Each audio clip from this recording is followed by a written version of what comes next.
صباح الخير، بس كنت بتأكد اوكي.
What I will do?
Good morning.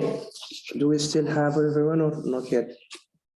Good morning. I'm back. I'm Dr. Hashim. So what we will do, I will share with you a short exercise which helps a lot when we comes to mentoring, entrepreneurs and doing counseling to them.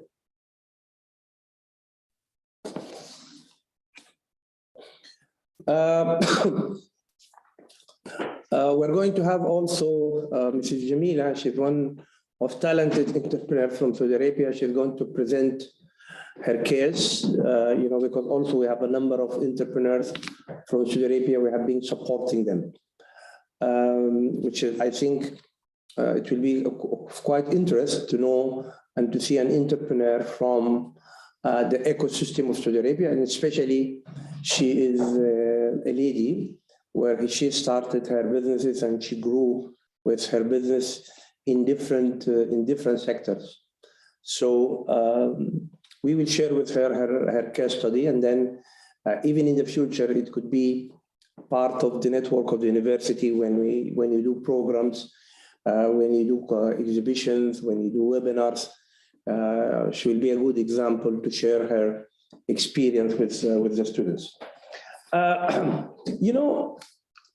What are we trying to do now, especially with universities? How to equip you in what we call mentoring and counseling. How you can work in mentoring and counseling any entrepreneur with an idea. And of course, we're talking here about students. One of the most important things always, you have to start looking to understand this person who brought this idea, from where did he bring it? How did he bring that idea? What was the reason for him or for her to bring that idea? Mainly every person, every human being, there are reasoning which makes him to get experience, to get knowledge, which build on, of course, his personality, and of course, it will also build on his career. But when we talk about entrepreneurship, and when we talk about small and medium enterprises, and then when we talk about startups, okay, there are always what we call economic reasons, and there are subjective reasons or personal, reasons in the entrepreneur himself or herself. If we ask this question, and I'm asking this question to you, all of you, and I need some of you to give me an answer or to share a comment or an answer. Economically, when we talk about economics, what is the main reason for someone to think and to start thinking about an idea, about a business?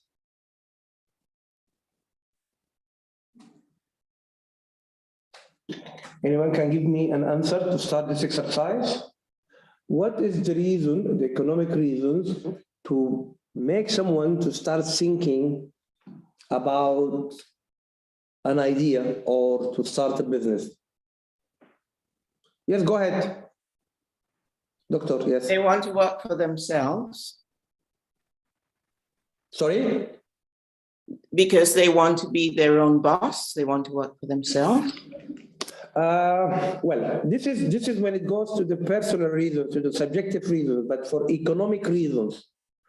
Oh, they'd like to earn more money. Fine, that also goes to the subjective reasons. It is a personal reasoning. But if we talk about economics, Maybe unable to get a job, maybe. Still, you're taking us to the subjective reasons. How about creating jobs for the Sure. Okay. Economic. Okay. Let me give some more hints.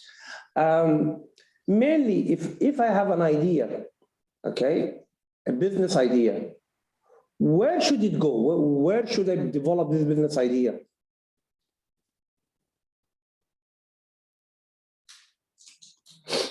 Don't understand the question, sorry. Good.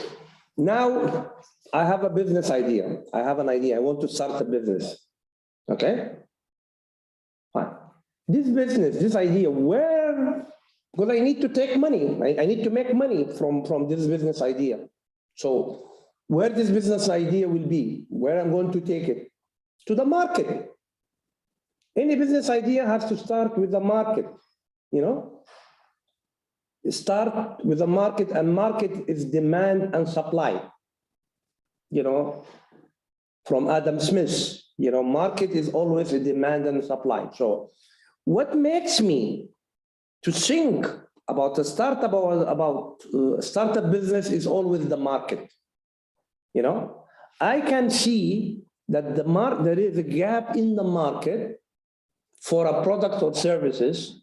So this has started to make me to think that why not I start a business to satisfy that gap in the market.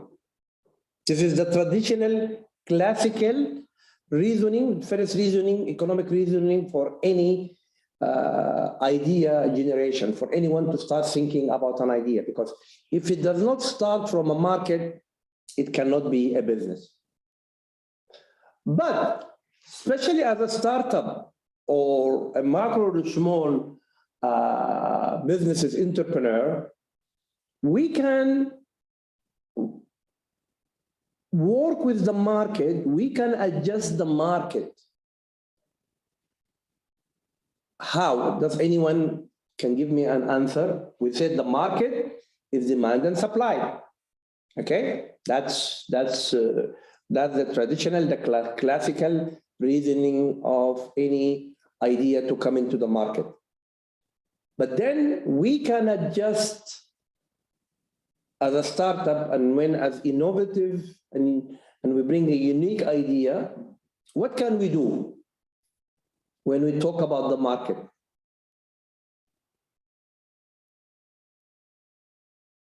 We can create needs, correct? We can do need creation. We can tailor-make needs. Later, when we will see the presentation of Jamila, how she has been tailoring needs. It is needs in food, needs in clothing, needs in services. But I tailor that need. I tailor it. I tailor it. It means I give it a better, either it's a product or a services, to the target group where I'm targeting that I'm going to market my product. I tailor it, I customize it to that category. I will give you some examples so that you can understand what do you mean by creation of needs, or what do you mean by customization and tailoring of needs. Mainly, when we talk about market, as I said, our first classical reasoning is supply and demand. So when there is a deficiency in the supply vis-a-vis the demand, then it makes me to bring, but also, of course, I have to add to it so that I can be unique in the market with that product or services. But then I can, as a startup entrepreneur, I can play and I can have a very good access to the market if I create needs. What do you mean by creation of needs? You know, sometimes I will get something, I don't really need it, but it has been brought to me that I really need it. There are so many examples in our life today. If we take a simple example, but this is, of course, it is at a bigger dimension. big companies, big corporates, they do that. Like telephones. A telephone, I don't know, since there was the discovery of telephone, the station telephone, and then of course, in the last 20, 25 years, the mobile phones. Nowadays, you know, we have different brands of telephones. You have Apple, you have Samsung, and then every year there is a new brand of, for example, Apple. Now they're talking about Apple 14. Do I really need that telephone? No. 80% of the people who are buying this new brand of telephones, they don't need it. But it became a habit that it is being created to me. It has been justified to me. I need it, so I have to buy it.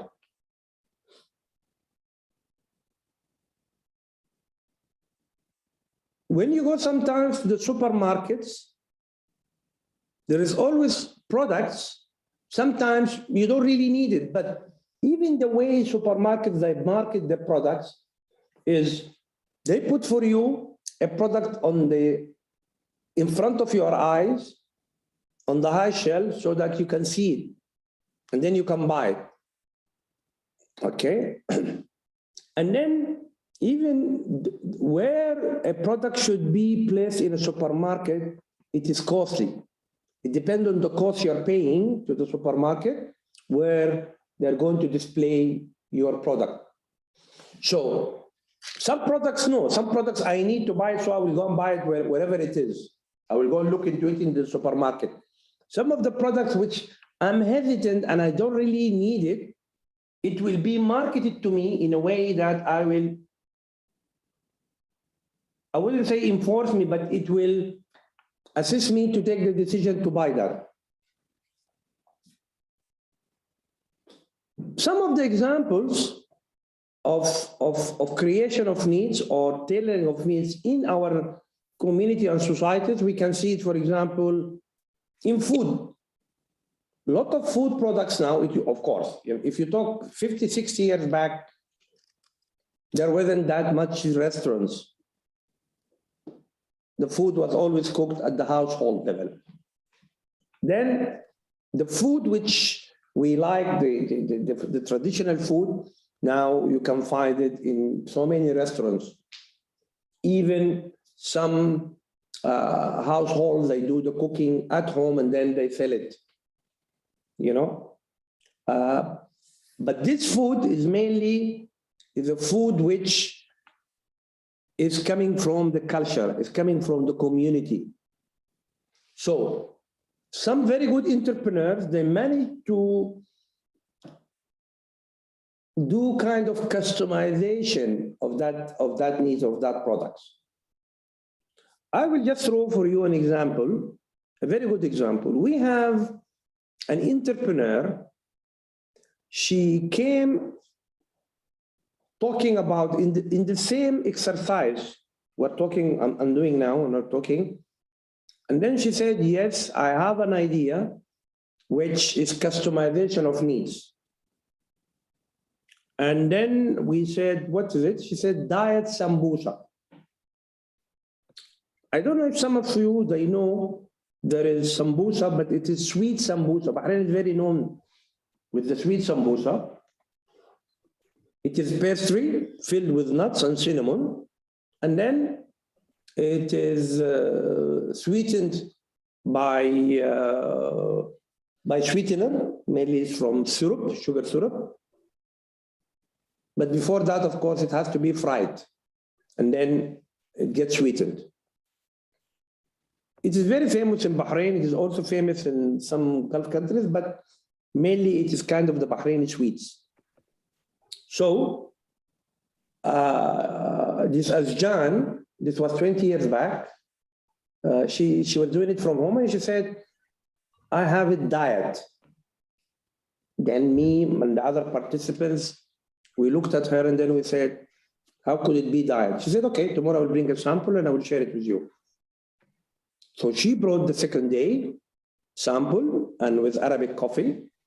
And then also I remember she brought 10 kilos and she said, who would like to buy after the course today? Come by. Okay, but this is what you try. Yes, we tried it. Hala صباح النور. So she tried it. And when she tried it, we liked it.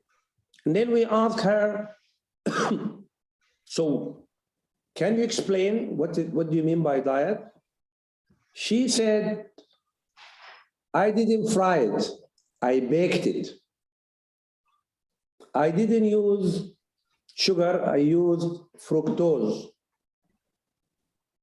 Yes, of course, it's not fully diet, but it makes us to feel, and there are a lot of products like this. Today, that product is very famous. I'm telling you, 20 years back, in the whole Gulf countries. And so many, she made so much money, and she developed 4 factories with her husband. Then this is being developed into a franchise. And then they had 2 brands, one just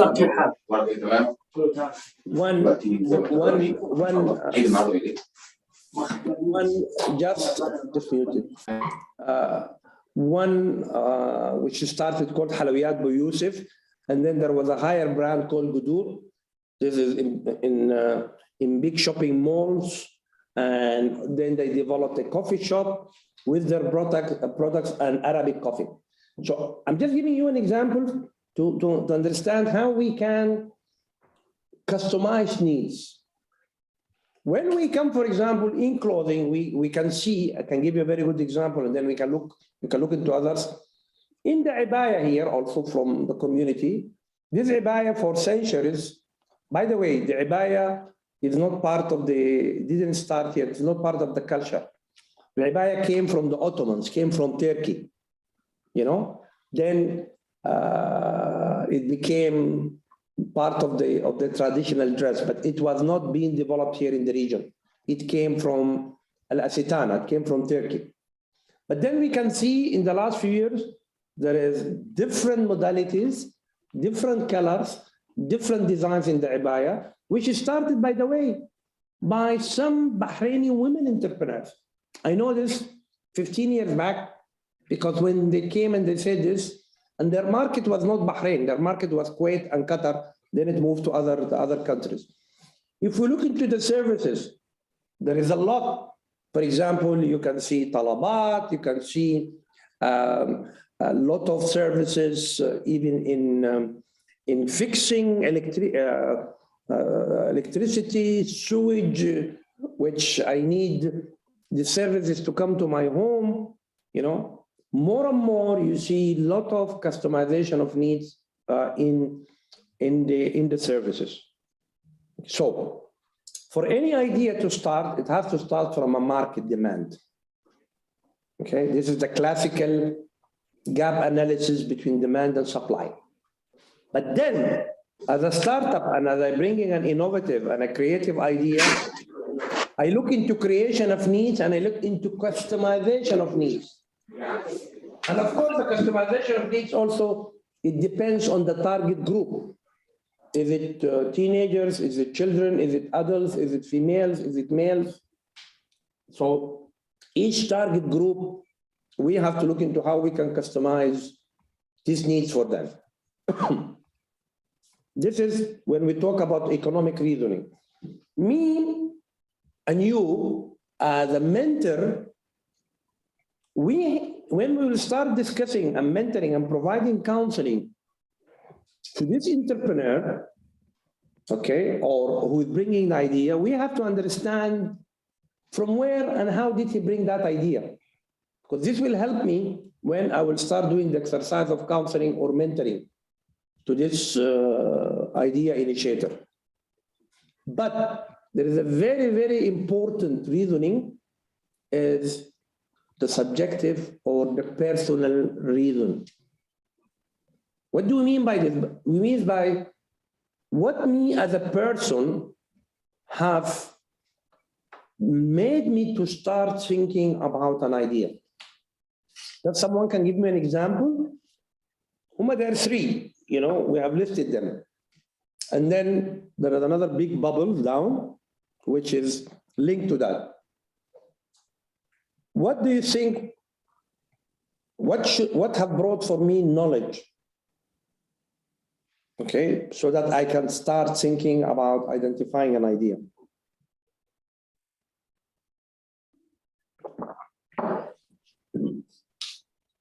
Something all of you is doing, education. From what did I learn, it may lead me to think, why not I develop this into a business? Maybe I studied computer science, maybe I studied agriculture, farming, maybe I studied pharmaceuticals, whatever. This education may allow me to think about bringing an idea, because it is with me, it's part of my knowledge. Second, what could be second personal reasoning? I talked about education. What do you think should be the second reasoning which allow me as a person to think or to bring an idea? Any answer?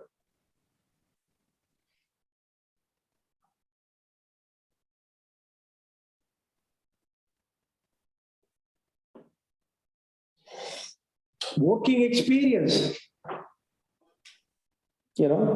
From the experience which I got from my work, it may make me to think about this experience which I have, let me develop it into a business. Then there is a very important third element, which sometimes if I don't have that in my personal reasoning, I might not be able to be an entrepreneur into that business. Talent, al-mawhiba, talent. And maybe this is what we will see now with the presentation of Mrs. Jamila. The talent, sometimes it may allow me the talent which I have to develop a business. A talent in fashion, a talent in ICT, a talent in gaming, a talent as a carpenter. This talent, sometimes it could be very important for me to identify a business idea. So we have education, which is the main source of knowledge, working experience, either in the informal or the formal sector, but it's a working experience, or sometimes talent. I'm talented in a sector or in a domain. It might make me to think and initiate a project idea or a business idea. This is all fine, but there is a big circle here, which now maybe we can give some examples of this circle.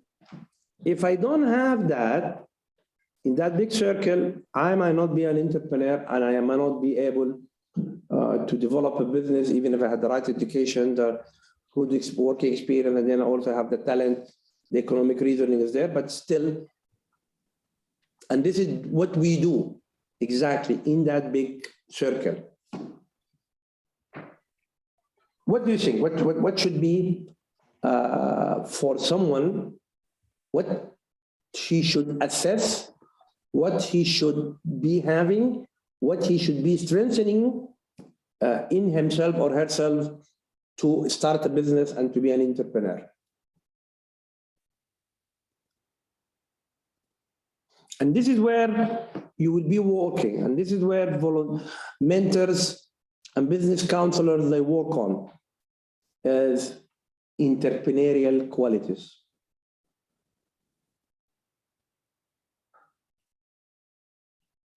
And I think it has been provided to you. You have entrepreneurial traits or entrepreneurial qualities. Okay. So, because I might have the education, I might have the experience, I might have the talent, but I still does not mean that I will be an entrepreneur, because I don't have part of that entrepreneurial quality. This is why in every society, you know, not everyone is an entrepreneur. But if I have those entrepreneurial qualities, you know, combined with the personal reasoning and economic reasoning, yes, I can be a good entrepreneur and I can start the businesses. I need some answers, and if I don't get answers, I'm not going to continue my presentation, because you have taken this exercise already, or this information which have been provided to you. What is the entrepreneurial qualities? What do you mean by what is it? What is entrepreneurial qualities or entrepreneurial spirit? I might ask Dr. Basri Nasri. Can you give me one or two traits or qualities of the entrepreneur? What he should be, what should be assessing? Dr. Basri Nasri, I don't know if his photo is there, but maybe he is not there. Okay. I'm sorry, Dr. Hashim. We have so many things to do. More the semester is starting. Yes, dear. How are you? You have so many things to do. It's good to see you. What do you think about us and about me? Today I started my day from 7:30, and I'm having one after the other. Now I have to run to the Indian embassy. I'm meeting the Indian ambassador. I'm having at 1 o'clock a Zoom with Italy, at 2 o'clock a Zoom with Vienna. Anyway, MashaAllah. It's good to see you, Dr. Hashim. How are you? If this is an answer, it will be a problem for us in the future, working with your university. Fine. Okay, Dr. Nasser, I move to Dr. Patrizia. Dr. Patrizia, what do you think should be the entrepreneurial qualities? What do you think? Give me one or two entrepreneurial qualities. Okay, yes, we talked about this yesterday. So this is a person with a strong desire to win. Yes. Has perseverance, likes to continue things, likes to take risks, is always looking for opportunities. Is analytical in their sort of vision of things. They're able to think analytically. They're independent. They want to succeed. Yeah. Yes, I'm more and more. I think we have more, but I can't. There are about 15. There are about 15 or 16, and it could be more. This is, you know, if I have the subjective reasoning from education to experience to talent, and then even if I have the market reasoning, if I don't have this persistent, opportunistic, looking for better finance for me and so on, we have to look into that. And we as mentors and business counselors, we see where is the weakness and where is the strength. And more, if I want to bring a quality entrepreneur, I have to make sure that they possesses these qualities. So it is a tripartite working elements for me to ensure that I'm going to have a good entrepreneur with a good idea to develop the business plan. Thank you for that short presentation, which I shared it with you.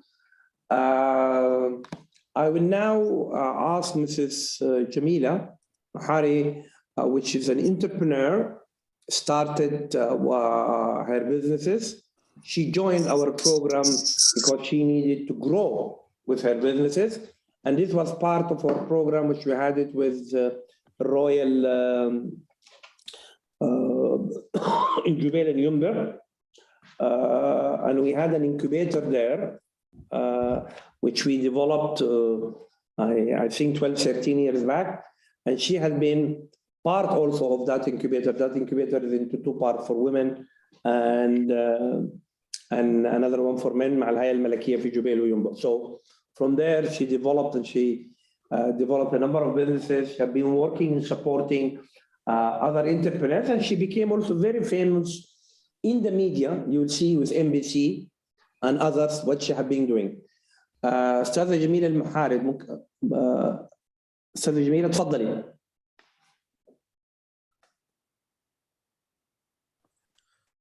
I'm sorry, Dr. Hashim, could you kindly allow me to to say something before Ms. Jamila starts? اتفضل, but okay, تفضل. Okay, I think you got me wrong. Of course, I thank you so much for what you are doing. You are doing a great job. I was saying, sorry, I was receiving calls. We have so many things to do. This was not meant to diminish any of your efforts, which are very much thankful. I just wanted to say this. But can I ask you a question? It is very important, and actually, I don't know how Afif have allowed this. It is very important that we need to see everyone in person. You know,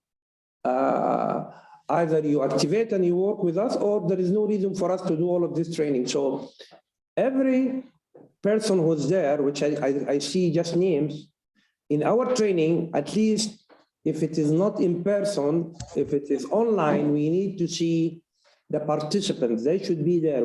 They should, as we have been, as you can see that you can see us, I would like to see all the participants actively, not just to have their names. Sorry, تفضل Dr. Bassem. I just wanted to say it's good to see you, Dr. Hashim, after many years. Thank you so much for your efforts. Thank you. Bye-bye. Right, I'm listening to you. Lala, I was only saying it's good to see you after many years. I don't want to take much of your time. Thank you for your efforts on this function. Shukran, thank you. Jamila? Yes, how are you? Good morning. Can you start, please? Can you start? Good morning. Jamila from Saudi Arabia. I to be with you today. I working in I search for me. I found UNIDO. I start with UNIDO before يعني after 12 years of working, I got to now UNIDO. Maybe or sure 2012 I start with the UNIDO in Bahrain. After see Dr. Hashim and Afifi, all staff at UNIDO, I found out how to get started successfully. Sure, يعني. The first successfully in my work in fashion show, I take contract with MBC. I make the Al Asuf series. After that, I start every time how work from where. Now maybe at the shop in Saudi Arabia for fashion show, maybe I am or the second, but my work is the first in Saudi Arabia, alhamdulillah.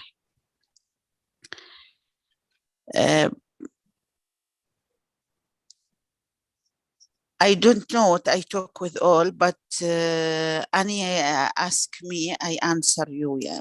But I start from Al-UNIDO. Al-UNIDO give me a new idea for the world because before 12 years, I don't have communication outside in Saudi Arabia. But with Al-UNIDO, I go to Chinese and Italia and go to Dubai. Every time conference in Bahrain, I go to UNIDO. You have any question for me? Hello? Hello?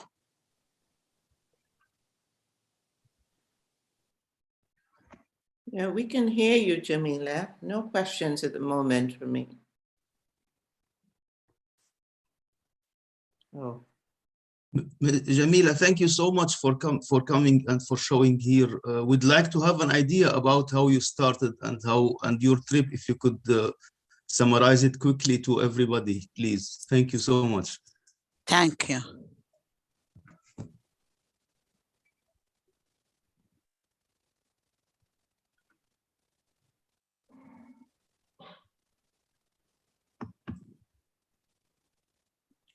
أخت جميلة خلصتي؟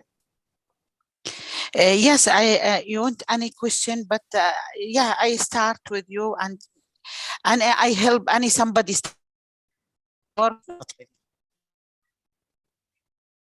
والله جميلة صوتك عم يروح is going and عم يروح الصوت ويرجع.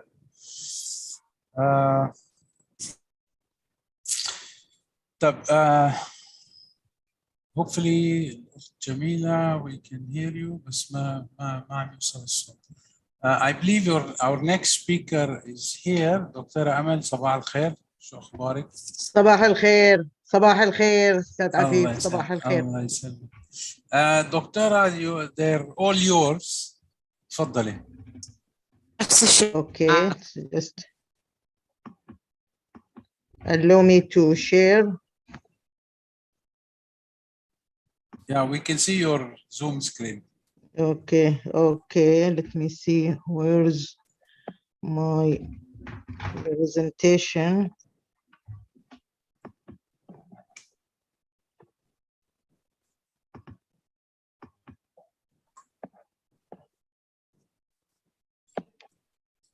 دكتورة فتحتي الواتساب فتحتي حالك. لا لا انا عاوز اشوف السكرين. يلا قهوه. مين عم يبعث لك وشو بعثوا لك؟ ما عليه يلا ما عليه ما فيش اسرار. No secret in my life.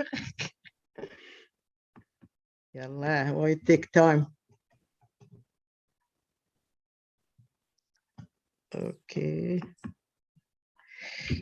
Okay, can you see the slide? Assalamu alaikum. Good morning or good afternoon, ladies and gentlemen. Can you hear me? Yes, we can. Yes, we can, Yeah, Dr. okay. Aman. Thank you, Dr. Bassem. Okay, I am going to talk my presentation. It is about 3 parts. Health awareness and about our initiative about health and entrepreneurship and the school program. But let me introduce myself. I am non-practicing family physician right now. I work in the Ministry of Health for more than 30 years. Right now, I am training inspiring speaker and also writer. I am proud to be first Arabic woman who received Sasakawa Prize from World Health Organization from Geneva. And I am honored also by His Majesty King of Bahrain with first degree of efficiency medal. So just to give you some background about myself. So let me talk about first part of my presentation, which is about health awareness. So if I ask you, what is health? Can you share me with some feedback? What health means to you? When you consider yourself as a healthy? Looking at you, we know what health means, doctor. What it means? What means? ما شاء الله عليك. الله يديم عليك الصحة. آمين يا رب ويديم عليكم. Health You're maybe able to live a normal life. You're healthy. Sure. Yeah, you are able to be the normal life, to be able to do your function and like your function and your role in life. Health, maybe it is not your top priority. Yet, without health, every health is nothing. Everything in the life is nothing without health. But let's look for World Health Organization, how they define the health. Health is a state of complete physical, mental, and social well-being, and not merely the absence of disease or infirmity. Health, there are many factors which can affect health, Some factor is non-modifying, such your age, your gender, your ethnic group, your like demographic, your genes, all these things. You cannot change it. However, there's many factors you can change it, like your individual lifestyle, what you eat, what you practice, what you drink. And then you have social and community network. And if you are aware about Harvard University study, which they studied more than 75 years, students from Harvard, and they found the most important factor in happiness and health is to have social network and good relationship, like quality, not only quantity. And of course, there's the big socio-economic culture and environment. So coming to this wide aspect of health and root cause of health, maybe you will agree with me that health and quality of life is the same, two sides for the same coin. So let's come for the next slide. So therefore, and according to the World Health Organization, like health is physical and mental and social and spiritual. And for startup business or entrepreneur, the mental health is very important. Mental health is actually affecting all the other health. It can affect your social health, spiritual health, as well as physical health. So I will consider the mental health more. So scope of mental component. What do you think our mental? What can affect, or how can affect our life or our function? In which way? Any answer? Dr. Bassem, I feel like you want to say something. Sorry, could you kindly repeat the question, Dr. Yeah, Malish? I'm telling like, yeah, that's okay. The mental, how can affect you, or how you will represent the mental component of your health in yourself or in your life? Actually, I would say, if you agree, that sometimes the mental perception and the mental health could actually heal a physical illness. Sure. So it could affect our well-being. Of course, it could even cause illnesses otherwise. This is what I think. Absolutely, absolutely, absolutely, you are right. So mental component. I think. Yeah. Yeah. Oh, sorry to please. interrupt. Yeah, not sorry. The point that Dr. Bassem said is perfectly correct, and I think the reverse is also correct. This is my own personal experience that I sometimes feel stressed or upset or something. By doing some physical activity, I get rid of those difficulties. I mean, my physical health improves my mental health as well. Sure. You know, you see the thing, you brought very interesting thing, because it is what happened. It is idea come to my mind, and then the idea will give me a feeling, and the feeling will lead to a behavior. So for example, and then it can be the opposite. The behavior can change my feeling. It is like two-way. Either I have idea, and this idea will lead me to feeling, and this feeling will lead me to act. And then like for example, I cannot say, I am very depressed today. This is, even my mind doesn't believe that I am depressed, or I am happy today. Again, this will not. So whatever your body language, it will send feeling to your mind. So it is two-way communication, either from your thought to your action, or from action to your thought. And thanks for the addition. So the component of mental health, if you want to know, like you really have a mental health, you have to have three things. First of all, you have to realize your own abilities, subjective, not like, you know what you are good in and what you are weak in, what's your weakness, what is your strength. And then you know how to cope with life stress, as who said, like he do physical activity, then the stress will go. Absolutely.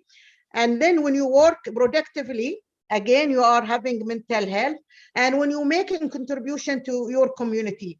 So these 4 components of mental health, when we realize our own abilities, we know where we are good and we need improvement, when we can cope with different life stress, and when we work productively and we make contribution to our community, that means we are having a good mental health.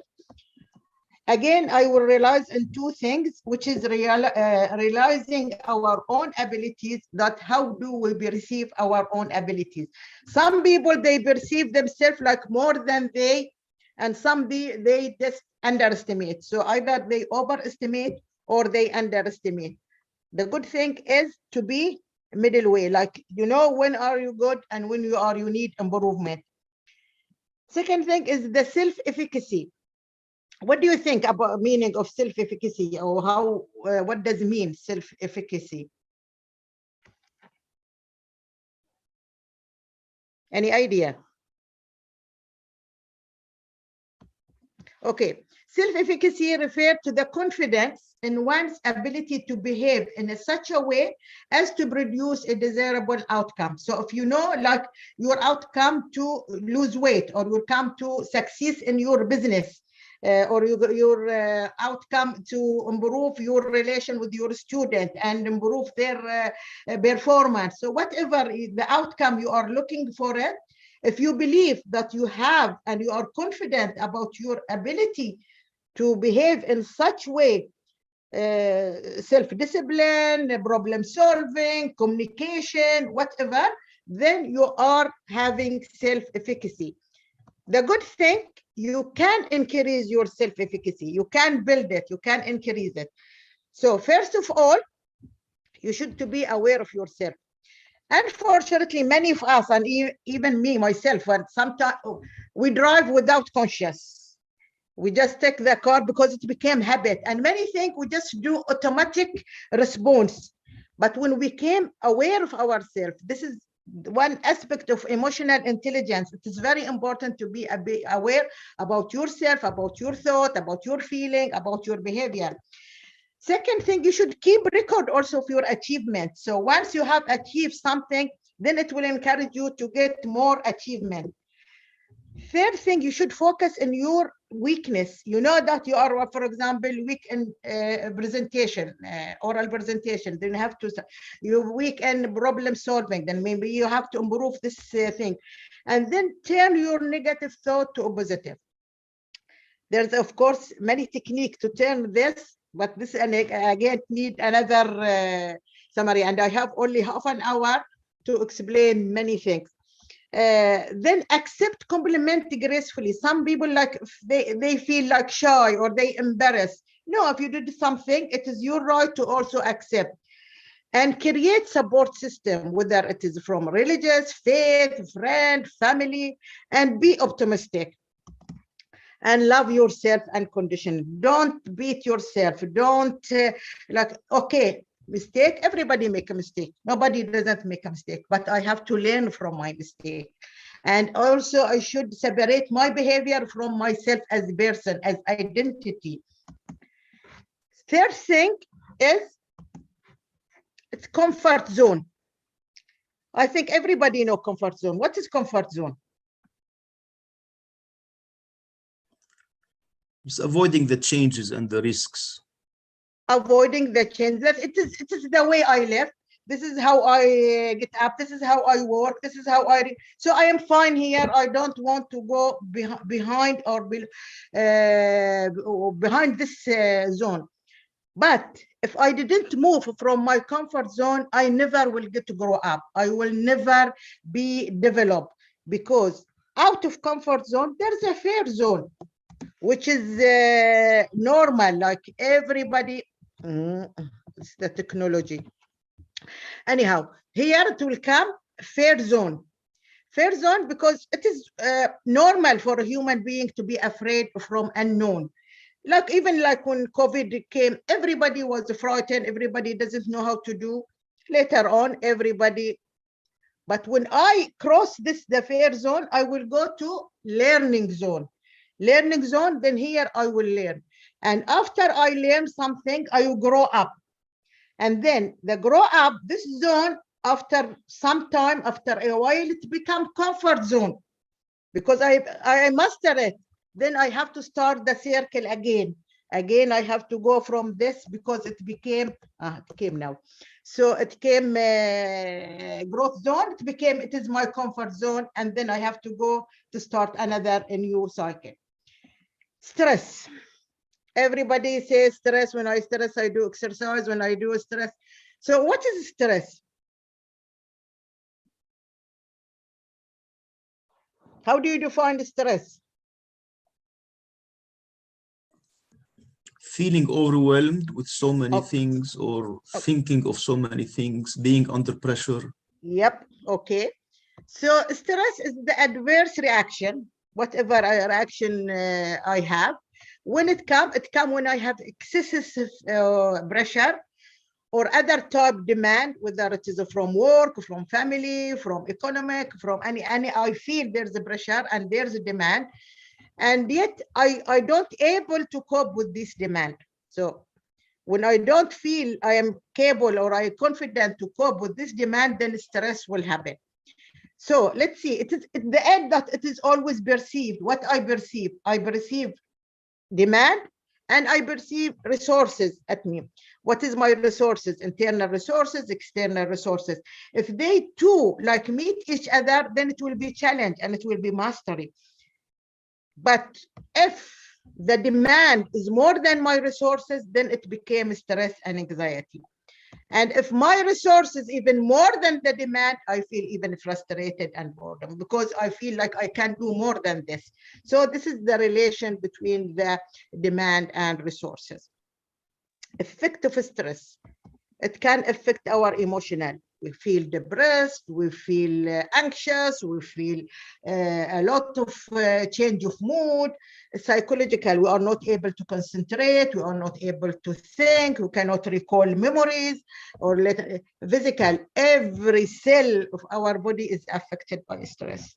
Even our immunity is affected by stress, from common cold even to cancer. It can affect it and increase by stress. And behavior. Some people go for smoking or they drink or do whatever, something they feel it can, but this is because they stress, they cannot control their behavior.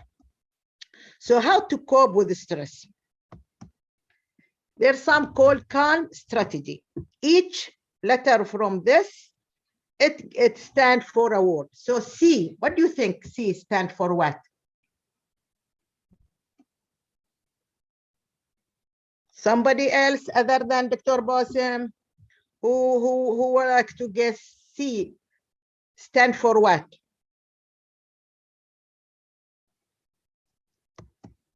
Change it. If something you can change it and you're in your hand to change it, change it. If you cannot change it, just reframe it, give it another meaning, and then it will be changed because it is all in our mind. A, accept it. If something you cannot change it, something it is out of your control, you don't have other choice except to accept this thing. L, Live it. let it go. Let it go. Let it go. So it is, don't make like perfectionism in everything. Small, don't stuff small things. And I mean the whole life is a small thing. And small stuff. Dr. Yes. Amal, Yes. sorry to interrupt. How much time do you still need? Maybe another, because I didn't start in 10:30. Yeah, no, let me tell you the situation we are in. Yeah. Dr. Dina Bilal from Khartoum University is online, and you know Sudan, they cut the internet. لأنه اليوم there is a 1 million, you know. If you need a lot of time, we can bring Dr. Dina in, she can speak, and then before they disconnect the internet in Sudan. Okay.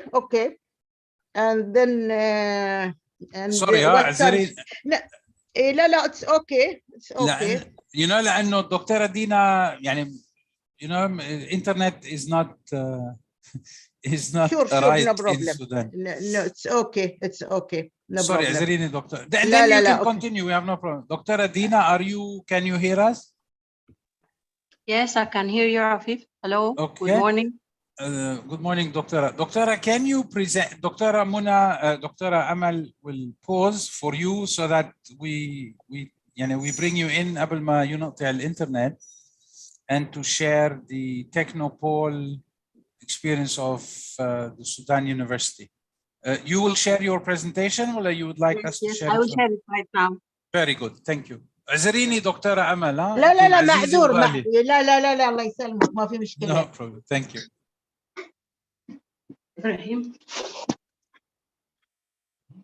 Ihab, can you please give rights to Dr. Adina to share the presentation? Hello, Afif. They have the rights to do so. Okay.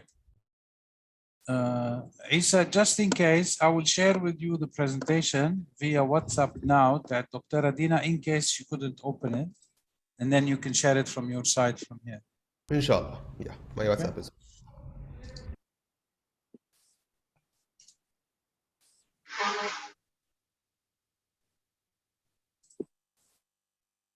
Yes. Do you see my screen? No. We see you, Doctor.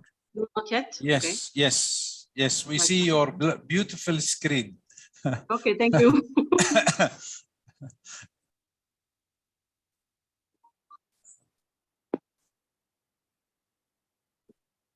Good morning. I'm going to present the incubation and innovation ecosystem in Sudan Technopole case. About the introduction, we have the globalization process and internationalization have modified new roles and responsibilities on the university and the socio-economic changes. Universities now are having new responsibilities. They are focusing on regional economics, social development, and reduction of public funds and the economical market competence. Before, the responsibilities was education, was research, and was social responsibility, but on certain level. About the University of Khartoum, University of Khartoum is one of the oldest universities here in Sudan. It's a pioneer. It was initiated in 1902. They set the strategic plan based on building an effective cooperation between the industry, academia, and the surrounding society, so as to stimulate economic growth through the transfer of technology, dissemination of knowledge, and fostering small and medium-sized businesses. So we're changing now our strategic plan so as to foster more the small and medium-sized businesses. In the case of the Technopole, this is a beautiful picture from Sudan. It shows that Sudan is a multi-lingual and multi-resourceful country.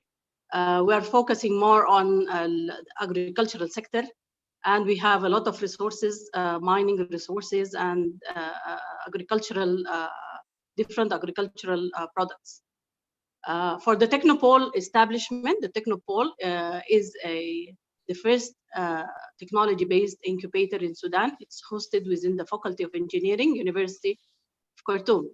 The Technopole was established because we were having a fund from the Islamic Development Bank in Jeddah. The bank was allocated for the development of the Faculty of Engineering. One of the soft components for this development was the initiation of a Technopole unit that can help the students and the alumni to change their ideas into businesses. So the vision of the Technopole, it aims to build an effective cooperation between the industry, academia, and the research centers within the university. As you know, the University of Khartoum have more than 22 colleges, and we have more than 44 research centers and institutes within the university. The mission is to stimulate growth, create prosperity of Sudan through the transfer of knowledge, dissemination of knowledge, and developing a small business sector. About the objectives, The Technopole is working on facilitating innovation, knowledge sharing, promoting relationship network, transferring the know-how, promoting entrepreneurship between the university students first, and the graduates, and even the staff. If the staff have a good idea and he wants to change this idea or have a research patent or something, he wants to change it to business, the Technopole helps the staff members even to start their businesses, and attracting value-added high-tech enterprise. For the Technopole, what the Technopole offers for the tenants, the Technopole offers the technical assistance. I want to tell you here, there is a very important point, is that the right place to do the incubator is the university, because in the university you have the business assistant, and you have the faculty-based assistant, and you have the technical-based assistant. And the technical-based assistant, for example, in the University of Khartoum, we have more than 2,000 staff members working within different, having different, specialized in different disciplines. And we have the laboratories and the workshops. We have in the Faculty of Engineering, we have more than 5 workshops. And we have 40 in the Faculty of Engineering only. We have 40 laboratories where they can work in their R&D for their projects and patents. So the right place to initiate an incubator is within the university. The difference between these incubators and the other business incubators, private or national outside, is that incubators only provide the business assistance. They don't have any, they cannot actually work more on the technical based assistance. So this is what we have been working with the UNIDO in the last 5 years. Is like we started to initiate incubators within the universities because it's the right place to initiate. And the business assistant, as you know, the managerial support, the marketing support, legal support, and everything. This type of assistant is available in every business incubator. In addition, we have the faculty-based assistant, which is the image of the faculty that the entrepreneurs can benefit in their businesses with the private sector. When the private sector knows that this entrepreneur is hosted within the University of Khartoum, they can give them the business opportunity, or they can give them the chance to work, so that because they know that at their bag they're hosted within the faculty where they can help them. About the challenges facing the Technopole at the beginning, at the first one or couple of years, the performance of the Technopole was unfair due to many reasons. At the beginning, we didn't have the know-how. We started to find out where we can find the knowledge itself, because we started very early. Now the knowledge is available everywhere, and it's a trend. It's an international trend right now. To work with the entrepreneurs and to foster the small and medium-sized businesses, and to foster the new ideas and to work on R&D and that.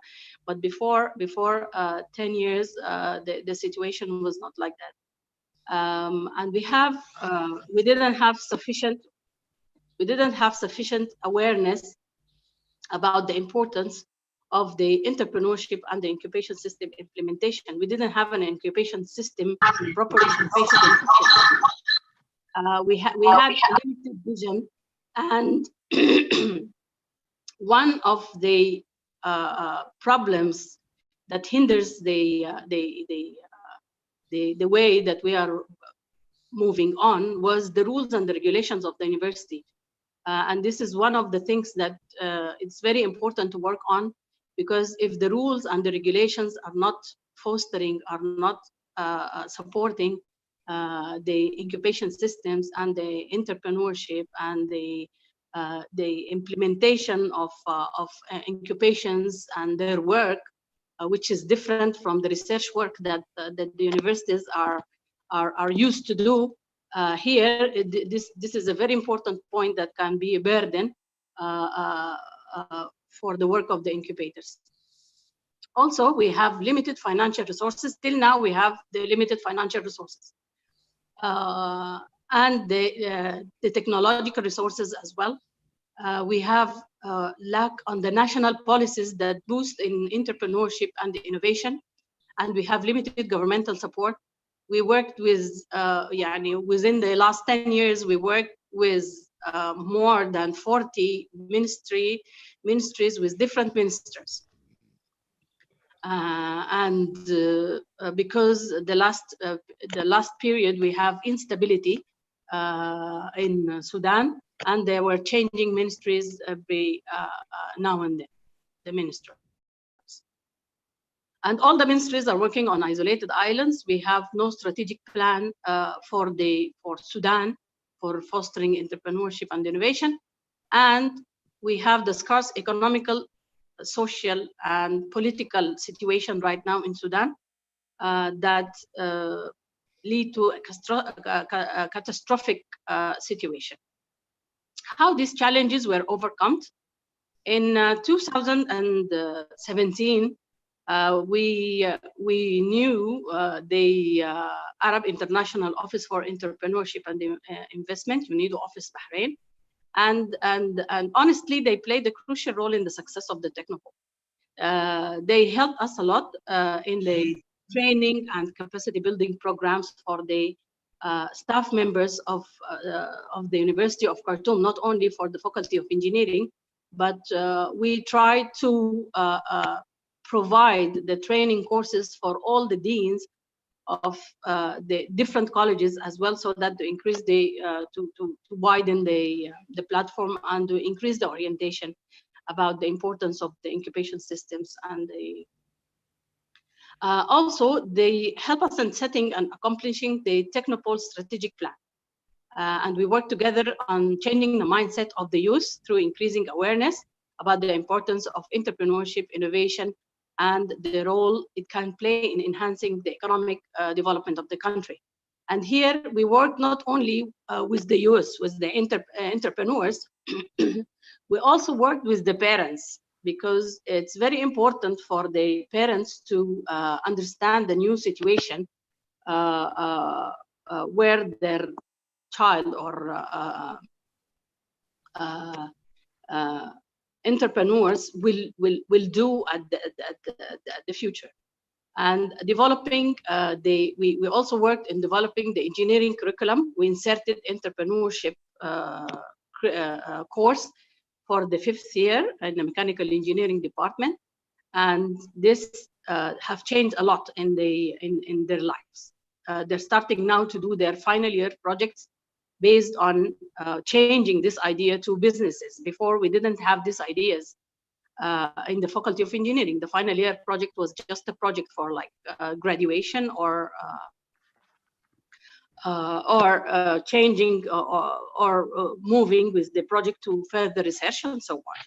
The most important thing that we are now working on is the networking, because as you know, due to the scarce situation here in Sudan, due to the lack of monetary resources that we have, due to the policies that are not clear, and the support that we are lacking right now, we're starting to see what we can do at the moment by utilizing the resources that we have. And the answer is networking. Okay.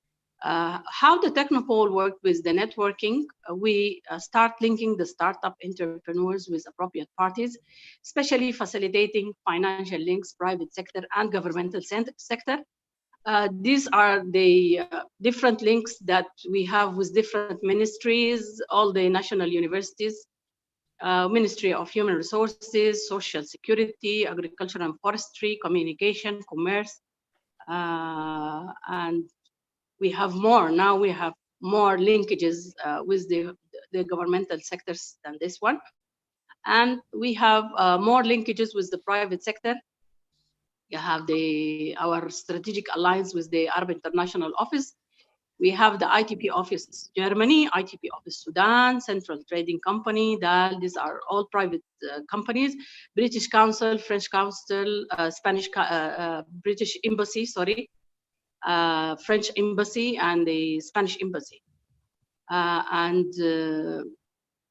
Now, before 6 months, we started having good linkages with the international sectors, international private and NGOs who knew our name and came by name to see what the Technopole offers for the entrepreneurs.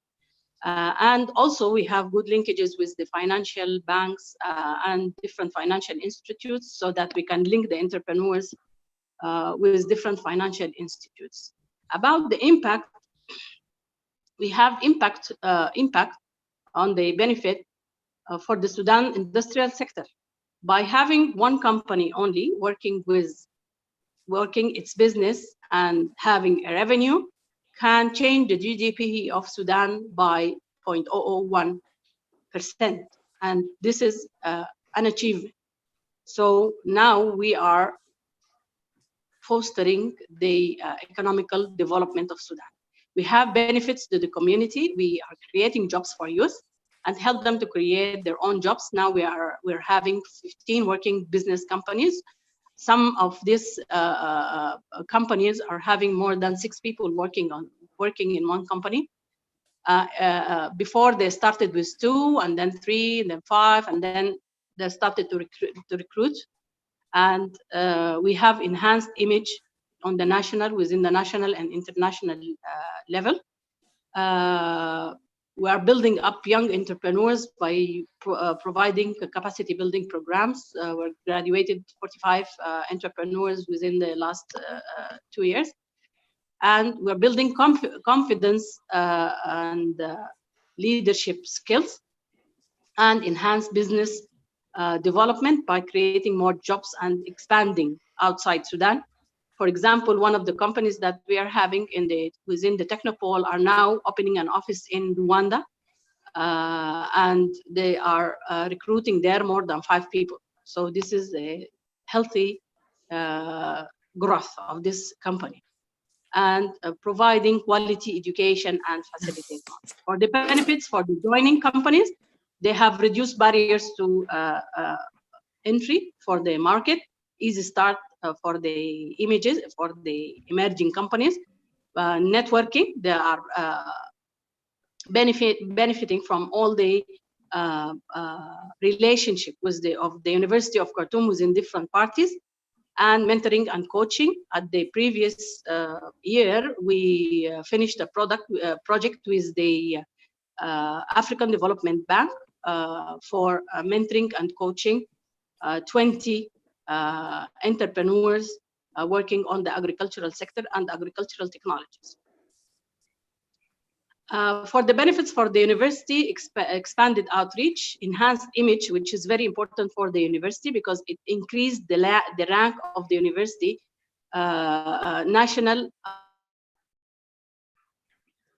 and international. So this is a very important point for the university to have incubators within the university for the rank of the university and for the work for the relationship between the university and their alumni. This is a very important point where we should focus. The Technopole achievements, as I said, we started increasing the awareness through within different events. We are providing the training courses. We are acting now as a focal point for the formulation of business incubators all over Sudan.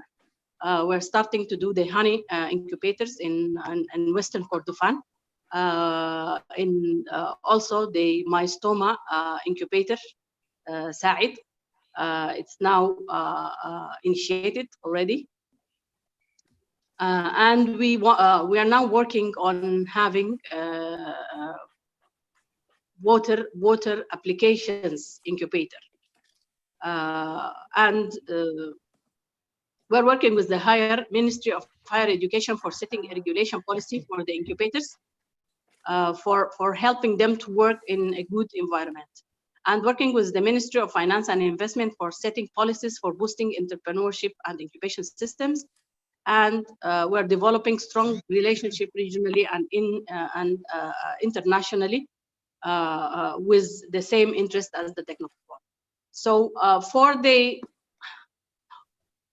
recommendations, it's very important to work for increasing the awareness and fostering entrepreneurship with all that you can do, encouraging collaboration with the private sector, promoting diversity and inclusion, exploring nexus of technology and society and networking.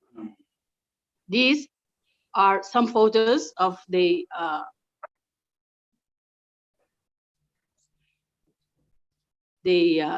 entrepreneurs within the Technopole. On your left, this is a company which is specialized on control systems. And on your right, it's a company specialized on GPS applications. They are survey engineers.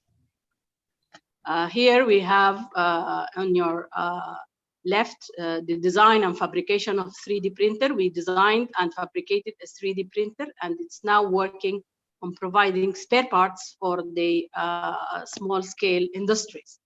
On your right, we have the loop, which is a project for environmental sustainability using a worm. This is Brown. Brown is a furniture producer. He is he's a graduate of the mechanical engineering department. He graduated last year, and he started his business providing furniture, wooden furniture for the market. This is our first training course in Bahrain in 2017. And this is one of the photos that we have in, last year with Badia, industrial development bank here in Sudan. And this is one of the orientation sessions and events that we did in 2018 at the beginning of our work. Here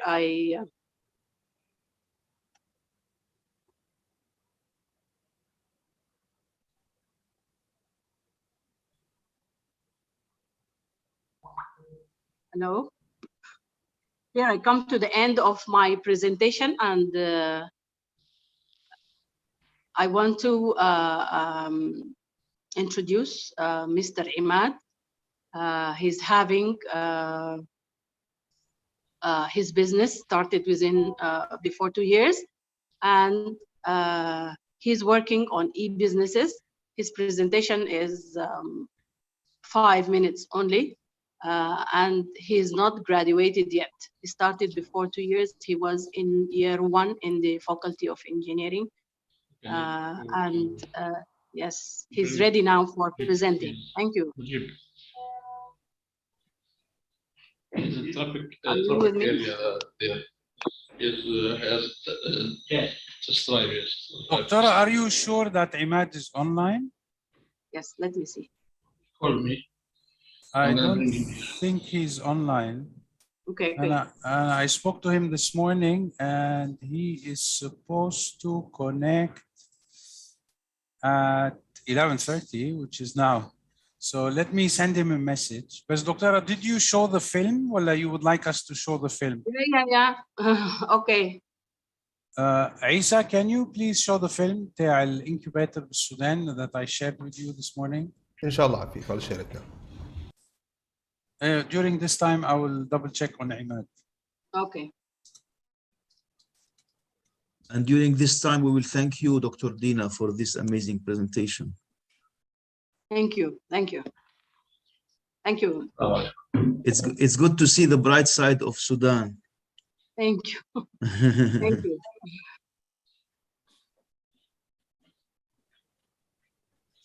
I'm sorry, will there be a few minutes for questions, because I have a few notes? Yeah, Doctor, you can go ahead, I think. And Isa, just stop the film. Stop the film. La, we'll go ahead. I'll leave the questions. No, let me tell you, I'm afraid we lose Dr. Dina for the internet. That's my concern. So if you want to discuss now, I think it's better, and then we can show the Clear film. my voice. I'll make it very quick. So again, thank you so much. ولا ما عرفتش؟ عرفت هيعملوا ايه من السبت ولا لا؟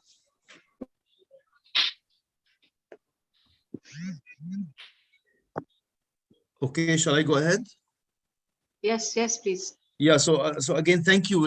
You remind me of my country. Originally, I'm from Lebanon, and this is what the education sector and the private sector and many of the stakeholders can do when there is the minimal contribution from the government, or probably even zero sometimes in our case. So you have done a great job. What you have said about the engineers, yes, that's right. Which is what we are trying to. Yani you did a step ahead of our university, because now we are in the process of introducing the entrepreneurship to the last year of the engineering College of Engineering, because usually, yes, the mindset is theoretical, but they forget about the commercial side. What you said is absolutely true. I have a question. Were you able to address the IP issues in Sudan? This is one. And two, do you also connect the students, the student entrepreneurs or the other entrepreneurs, with the VCs or business angels?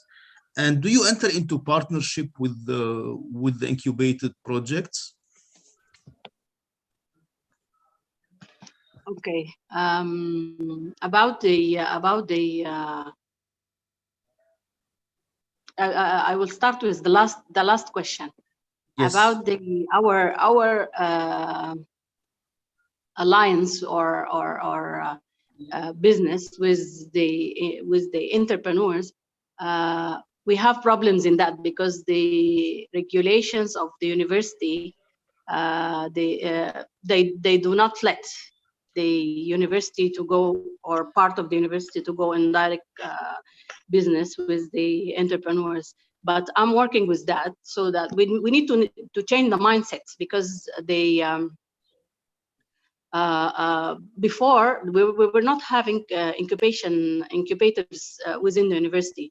So the university need to understand that this is the new era, and this is a new place where they can, even for the university, to gain some money from these alliances. Exactly, yes. Yes, they need to understand this, and they need to change the regulations according to what we are introducing right now. The second question was about the what? Remind me, please. I had two questions about the IP, whether you had any issues with IP protecting the intellectual property, and whether Yes. you also link the projects with the. Do you have business angels? Do you link them with business or only with banks and venture capital funds, for example? Okay, for the IP, we advise them to go directly to the intellectual property office to do their patenting. Here in Sudan, we don't have that much patents to be changed to businesses, because we have for the products, for any of the products, the market is full of these products. And even the users here in Sudan, they don't trust the Sudanese manufacturing products still, but they need anyway. They need to go and do the intellectual property documents. This is one. For example, for the 3D printer, they designed and invented.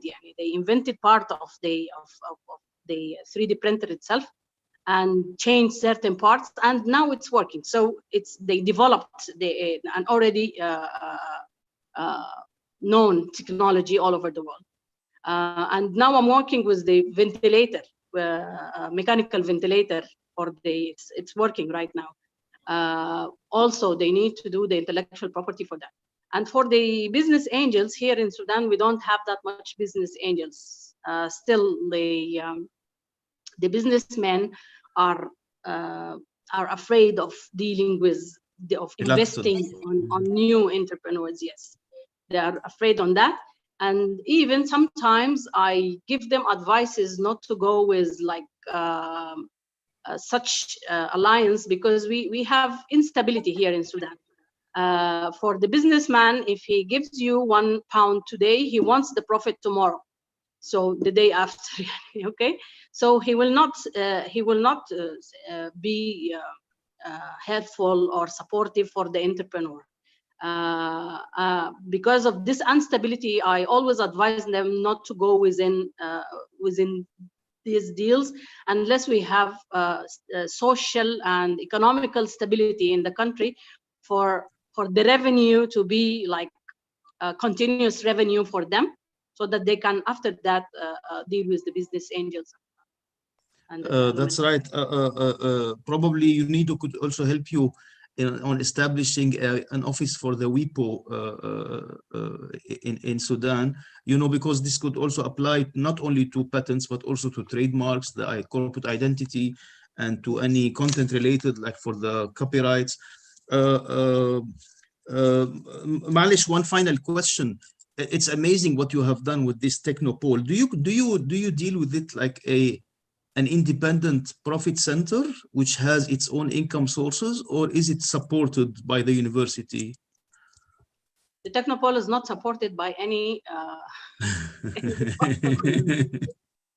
I started to work with different within different projects so that I can earn some money and pay for the. So how do you make money? This is my question. Exactly. How do you make money? What's your business model? International, for example, from the African Development Bank, we did this project. I earned some money. It's very small money, but I can pay for the trainers when they provide courses, for the mentors and so on. But there's no any kind of support from the university. You're doing a great job. We thank UNIDO for inviting you. Thank you. Thank you. If we don't have any questions, Dr. Adina, I'm happy to tell you that Imad is online from Dubai, I think. If you want to introduce him, and then Imad, you can take over. Yes. Imad, he is a student in the third year now. He started his business 3 years ago, and he is the top of his class. And his business on e-learning. He started before the pandemic of Corona, and his business flourished within the lockdown. And now, due to our instability here in Sudan, he went outside in Emirates to look for opportunities there till the situation here in Sudan gets stable. Imad, can you please introduce yourself and introduce your business, please? Hello, everyone. Thank you for having me. My name is Imad Abbas. I'm founder of company. On your camera, please, Imad. Camera, please. Yeah, let me find it. This is what exactly I sent him on WhatsApp, to open his camera if possible. Yes.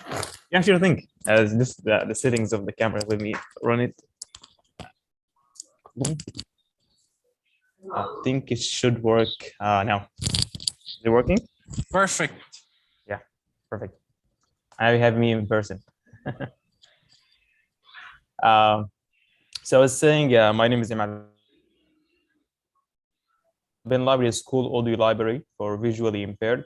We are on a mission to lower the cost of the visual impairment education in the rural areas by 80%. We're using the technology of text-to-speech engines, and also building a low cost technology. Is it your phone? Dr. Ahmed Gharaibi, Allah yajzik al-khair, if you can put your mic on mute. Isa, can you from your side please mute? Okay, please. Sorry, Imad. Yeah, it's okay. Never mind. Do you mind if I shared a quick presentation that could be like 2 minutes, just to go ahead, make it smooth? Go ahead. Okay, if the presentation is working with you. Yes, we can see that. Yeah, perfect. So mainly bridging the gap of the books in accessibility for the visually impaired.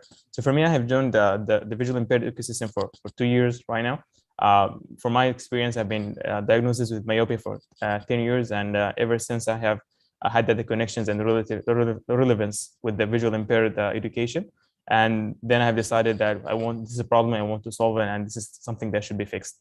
So meaning the problem for the visually impaired, the WHO have announced there's 2.2 billion visually impaired this year, and the 90% of them never attend school. Why? Because they live in low and middle income countries, so they don't have the access to finance to buy braille printers that cost at least $10,000 US. In Sudan, the issue is even bigger. Sudan is a low-income country, and the decentralization of the ecosystem of education have a lot of drawbacks that led to the decline of the visually impaired education. So we have only one braille school in Sudan, located in capital. So the 1.1 million visually impaired in Sudan, if they were students, they have to travel from rural areas to capital, and they have to afford the living expenses just to get education opportunity. And that throughout the last 20 years have resulted that 97% of visually impaired never attend school. So the solution is simple, that we have a school audio library of academic and capacity building material.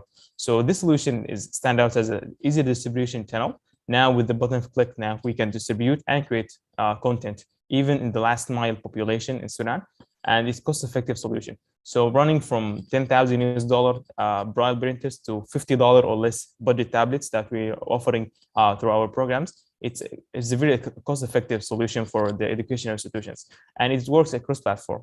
So it works on mobile and web also. So this is a live demo of the app. Mainly, it has we have already a partnership with Ministry of Education. We roll out the school curricula in the app, and also we have put extracurricular material, such as the question banks and review sheets and so on. So there's a research center in the US have named AMAC. So if you want to study only 5 chapters of a science book as a visually impaired, the initial cost is $15,000 US. So numbers this one in Sudan or other African countries is really very expensive for any education institution. So with our solution, you only need the cost of a smartphone and the app, which is totally free. So in 2020, we did the beta launch.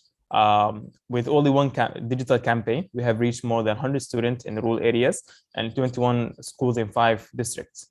And only in the first 1 month, we have more than 2,000 pages read. So that was the high demand and high exposure that we had in the early stages. We have, with that launch, we have created 30 academic audiobooks to test the market. So the follow-up year, we have official partnership and with the Ministry of Education that our platform is now accredited. It could be used in a school, and the platform is copyrighted. It could be used in any school. So we have also thinking about synergizing between the levels of the country. With the private sector, we have a partnership with Hajar Group, and with the NGO, we have a partnership with CAPES, which is a NGO working in visually impaired education.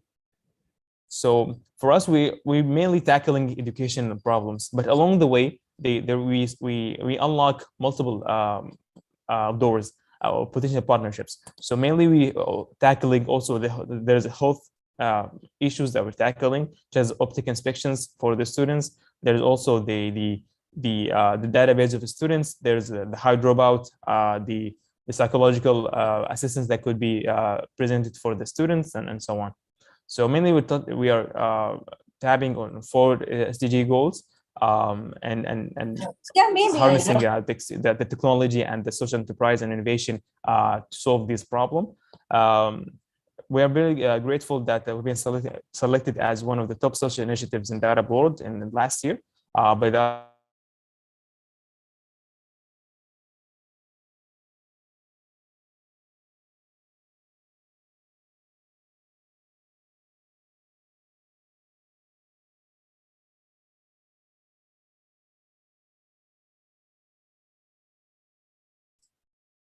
I think, Imad, we lost you. Let me reach out to him by WhatsApp.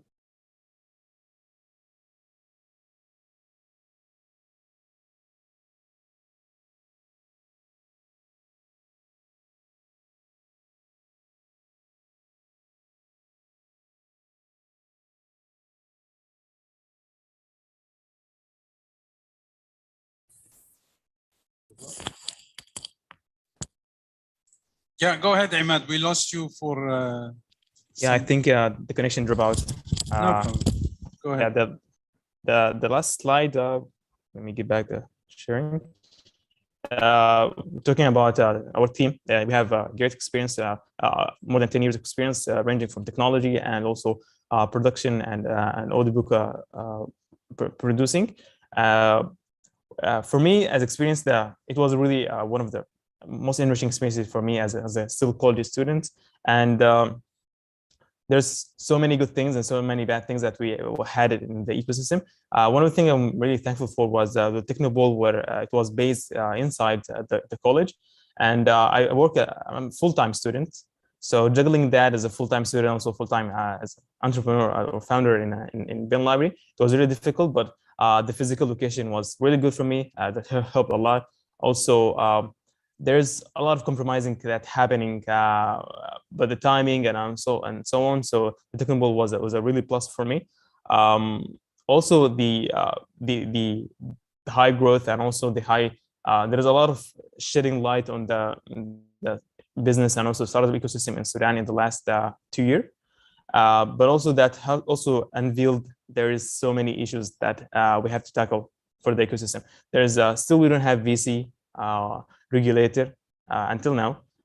And also, if I went back to the angel investment, for the traditional businesses, usually investors take like up to 40 to 50% of the as equity for any kind of investment. So that we had a lot to do, a lot of bootstrapping, a lot of bootstrapping that can hurt the business because we're a tech company and we have to raise money to build for distribution channels and also for building the materials and mainly as a social enterprise, we tackling the development problem, which actually is a heavy cash flow that was supposed actually to be implemented by the government, but we are as a startup, we're very agile and we think we could solve the problem either faster and more economic efficient. So that's what I want to say. I'm sorry if I was very long presentation for you guys, but if anyone have any questions, I would love to ask to answer them. I'll stop sharing. Thank you, Imad. Dr. Adina, you want to add something? Anyone has any question? Dr. Nasri, you raised your hand? Yes, I did, but I thought probably Dr. Dina would like to add something before I ask my question. I want to add that Imad is a hard worker. He started by himself only, and now he's having a team of 4 and he's recruiting more. There is a slide where he shared he's having alliance with the Ministry of Education and with Haggar and with three different parties. Imad took 2 years to do this alliance. Here in Sudan, issues are not easy to do. You start negotiations with a minister or a party, and then all of a sudden everything will be changed and you will start from the beginning. So I think he has the passion, a good passion of his business, and he's believing in what he's doing. And I'm seeing Imad in the next 5 years doing a great job. I think his business is going to be to spread on Arab region more than here in Sudan, because the effort that he did here in Sudan is very adorable. Yeah, it's very adorable. Thank you. But you need still to work more, and outside things are easier than here in Sudan. Thank you, Imad. Thank you, Imad. Imad, شوف, I can briefly tell you what Dr. Dina is saying is that you're going to graduate with flying figures, at least in her course. Okay. No, Dr. Adina, let me tell you, this is a dilemma we face and what Imad is going through. I know some time back, maybe 2 years ago, we were asked by the Amman Chamber of Commerce to develop an entrepreneurship innovation center. The Amman Chamber has a small accelerator that mainly focuses on digitalization, gaming, artificial intelligence.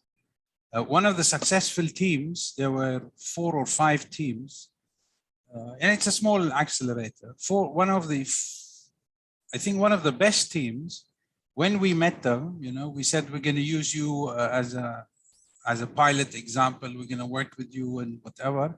And they said, no, sorry. Next time you come, you will not see us. And then we said, you know, where are you going? They said, we're going this weekend. We're flying to Dubai. We have received funding from one fund in Dubai, fully paid. School, university, research, labs, testing, everything from A to Z. So unfortunately, it's good. We didn't lose them to the US or to European countries. You know, don't misunderstand what I'm saying. But you know, at the end of the day, the countries themselves are not benefiting from these, you know, young entrepreneurs or innovators and creative people. You know, فللأسف. But I believe, you know, it's alhamdulillah rabbil alameen. Imad, by the way, we are running a business plan competition for Arab innovators. I don't know if you're aware of it. It will be part of the Dubai Expo. And we're taking the best team in each of the 22 Arab countries. The requirement is that you have to be a university student, BS, MBA, PhD, graduate, non-graduate, we don't care. I think you can apply with your idea and your team. لأنه the exposure you will get in the Dubai Expo or a conference that's attended by maybe something around 1,000, 1,500 people from 100 countries around the world, it'll be a door opening for you. I will share with you right now immediately by WhatsApp the details of the competition, and then you can apply together with your team. دكتور نصري, sorry أنا تأخرت عليك. If you want to ask, لأنه أنا مبسوط إنه الدكتورة دينا still connected يعني. Yes, thank you, Mr. Afif. Thank you, Mr. Imad. MashaAllah alaik. We all wish you all the best. Give you an applause. We were talking, Dr. Hashim was talking about this morning about what the traits of an entrepreneur are. And you, MashaAllah alaik, represent all of these traits. And on top of them, like what Dr. Dina said, is you're being passionate about your business. We wish you all the success. I have one advice, if I may, one tip, you know, because you remind me of my case. I started around 18 businesses. Some of them are still working up till now, and some failed.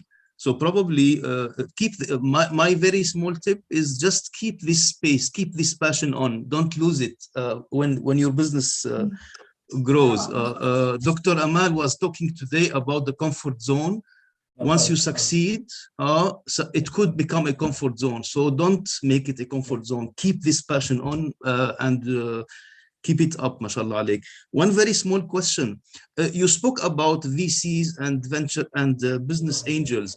Your business has a cause. Have you tried to probably, I don't know, you might have talked about this, or probably Dr. Dina, but are there opportunities in Sudan on getting grants for such an amazing initiative of a startup which has social causes? I mean, there is in Lebanon, there is something called Bader. Afif knows that, where big businesses, they just decide to offer grants for businesses, for entrepreneurs. So this is part of their corporate social responsibility. What if the business itself has a social cause? Have you tried this? Does this exist there? As for your question, so there is already part of a incubation program called Orange Corners. So there already, I was one of the first companies that we offer as the Orange Corners Innovation Fund, and this is also tackling with the social enterprise company startups. But generally, we have looked at the impact investing in Sudan. But the options that we have, especially in our case, we work. So our users are the visually impaired, so they don't buy the service. The buyers are the government and the NGOs. For us, at the beginning of the business, I had to answer a very difficult questions. Should I build a startup or should I build an NGO? So that's very tricky at the beginning. So for me, I went with the startup because I think we could. It's okay with going with both, with either. But I think the startup is more agile, and I can solve the problem in multiple ways, manners that much better, more efficient than the NGO. But if I want to get the access, for example, for the embassies grant programs, I have to be registered as an NGO. So we all have very limited to the options with the funding options and the impact investing in Sudan. So that's where we're trying to apply for programs that runs through Africa. So many programs that you could be in an African country. So we're looking into that options. I have one more small question. Where from do you talk that good English? Is it normal that someone like you from Sudan talks this good English? I don't know. I don't know how to answer that question. But actually, I had a lot of exposure. I read a lot of English, and actually, the exposure. Actually, one of the things I was working on that there is so much limited material in Arabic that for the latest and the best and the content out there. So I built the accent and the language while reading. MashaAllah, keep it up. All the best, dear. Thank you. Any more questions to Imad or Dr. Dina? Okay, so once again, Dr. Adina, I want to thank you for your time and wish you all the best for Sudan. Imad, all the best in UAE, and I sent you the details of the rally for you to apply, and then you can also share it with your friends and whoever. I know, Dr. Amal, we owe you a very big apology, but as we added value, you know, you got to know Dr. Dina and Imad. So if you can continue your presentation, and then we will take a break, and then we will resume after that. And immediately after the break, I promise we will share Dr. Dina's film that we were not able to show you. تفضلي Dr. Amal.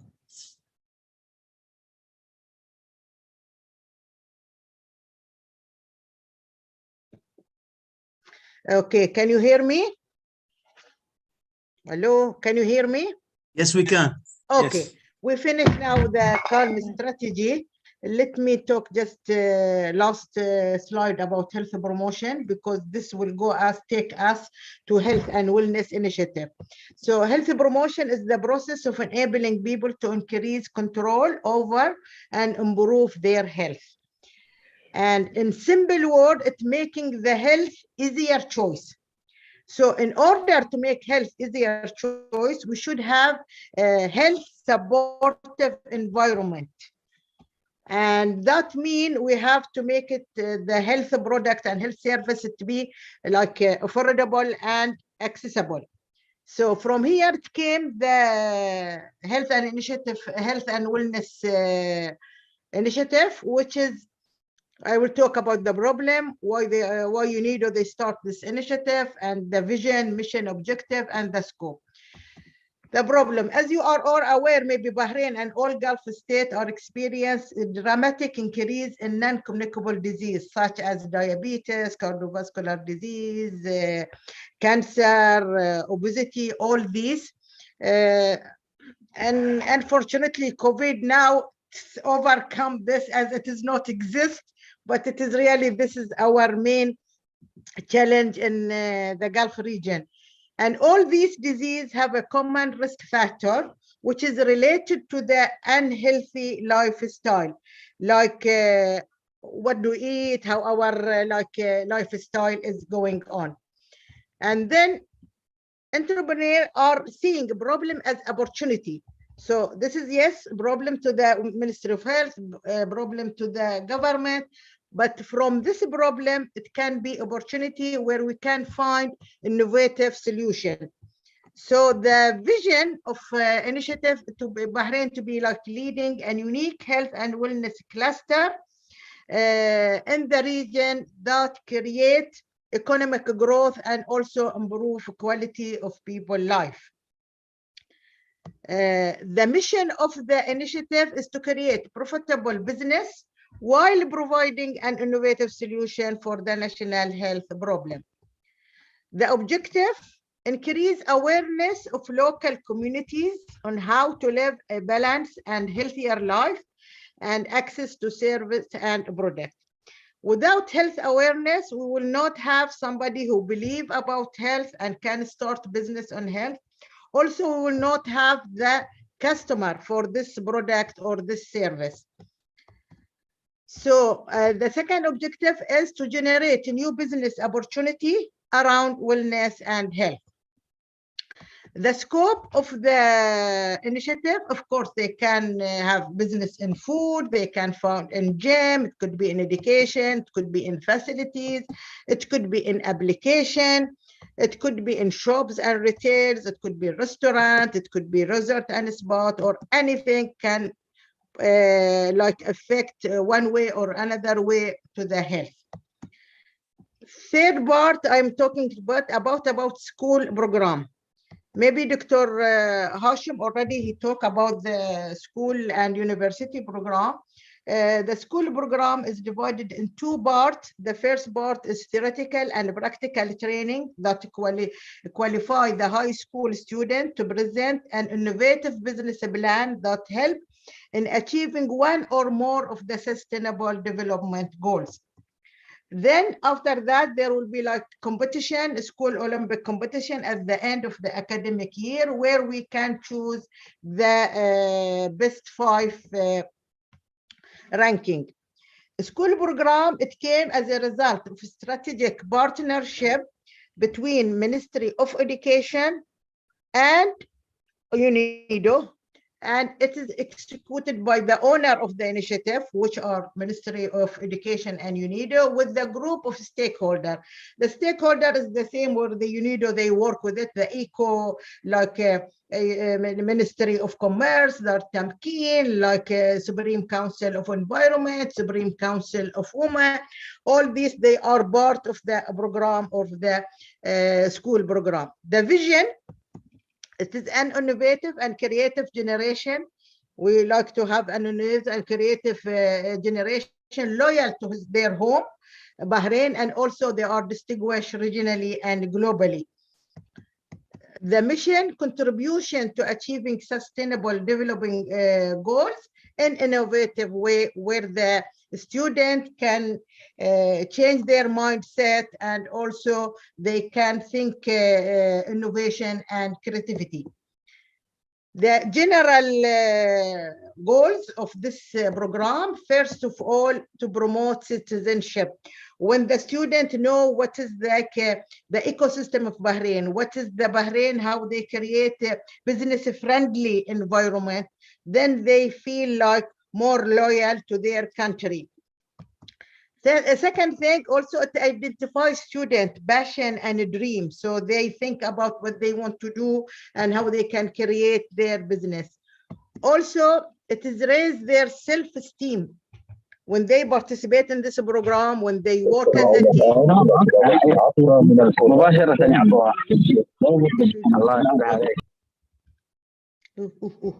Okay. The fourth thing is encourage teamwork and innovation. So by indirect, they learn a lot of life skills. They learn by doing, they learn problem solving, they know how to communicate with each other. So all these it's important skills, even for their future, whether they go to the work or to their own business. And of course, the specific objective, like by the end of the school academic year, each team has to develop a business plan, which has, as I said, it has to promote sustainable develop one or more of these development goals. And the student, although like with the even we start the program like first year before COVID-19, it was in 18-19, where the Ministry of Education, they give us like only 8 schools, so they can as a pilot. But later on the next year, and the next year we have like 33 school, and the year before like We got 41 years, and even this year, which is we are doing the fourth edition of this program. And this year, even like we are adding also to have like school to have incubation in their school. The target audience, like all government school, secondary school, or also those willing from private school. This is in summary about the two programs in UNIDO, and I will be more than happy to answer any question. This is, of course, UNIDO social media account, and this is my mobile and my emails and my Instagram account. And you are most welcome to ask or make comment or whatever you like.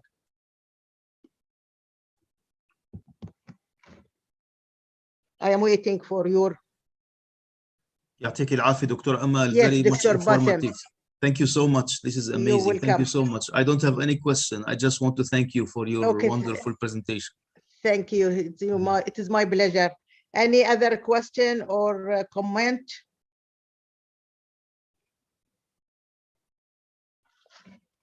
If no, then I can. Okay, then. It seems it is clear. Anyhow, you have my contact. In case you think about something later, you can contact me. I'll make sure to follow you, doctor. Please, you will find very interesting videos. Thank you so much. Thank you, Dr. Amal. Thank you very much. You're welcome. You're welcome. It's my pleasure. Thank you very much, Dr. Amal. ما قصرت. Okay, let me leave now. Okay, everyone. Given that Dr. Amal finished her presentation, we will now proceed to have a 10 minutes break. We will be back exactly at 12:15. See you then.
Hello everyone, we are back. Are you guys here?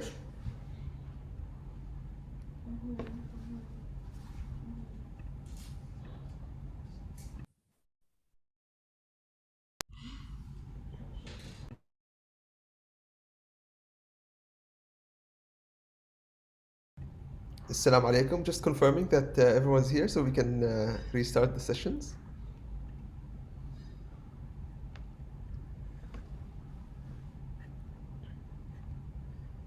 All right, great. Okay, so as agreed and as promised by Afif, we will start by sharing a video. Give me a second.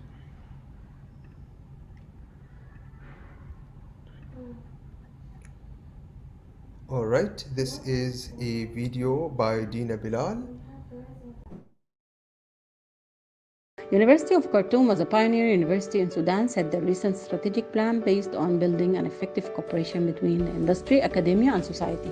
Due to this, the university decided to support its alumni and foster their small businesses through the formulation of business incubators. Technopole, being the first initiated incubator in the university, is considered as the only innovation-based hub in Sudan. It was established in 2016 as part of a fund allocated to the Faculty of Engineering. Its main aim is to transfer the student research project outcomes and ideas to products and services. The Technopole works on fostering entrepreneurship, encouraging collaboration with the private sector, promoting diversity and inclusion, exploring the nexus of technology and society, and networking. In the first year, we faced many challenges, and the performance of the Technopole was unrecognized due to many reasons, such as insufficient awareness about incubation system implementation and management, unclear vision, limited financial and technical resources, national policies and rules, governmental will and support, and Sudan economic situation. Some of these challenges were overcome through our strategic alliance with UNIDO Arab International Center for Entrepreneurship and Investment, Kingdom of Bahrain, who played a crucial role in the success of the Technopole. Their support came in terms of provision of training and capacity building programs, consultancy, helping in accomplishing the Technopole plans, networking within the national and international regions. We worked together on increasing the awareness and changing the mindset of youth and society. Due to the current situation in Sudan, we decided to work in a different approach and try to optimize the limited available resources that we have and work more on networking. For the achievements of the Technopole, we're graduating the first batch and working on the second. The Technopole is now participating in all the national committees related to incubators. It's also participating in most of the national and international events and conferences. We are implementing technology incubation program together with Frankfurt Institute and the African Development Bank, focusing on agricultural technologies.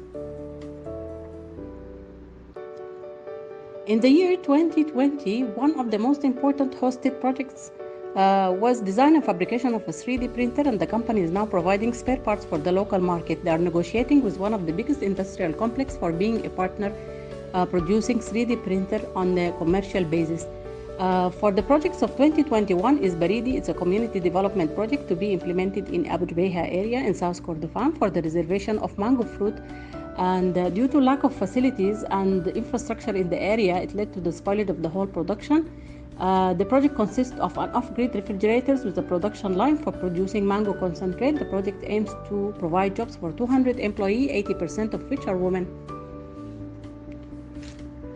We are now working with UNIDO Bahrain in developing a program for incubation management system for Sudan to boost innovation and startup.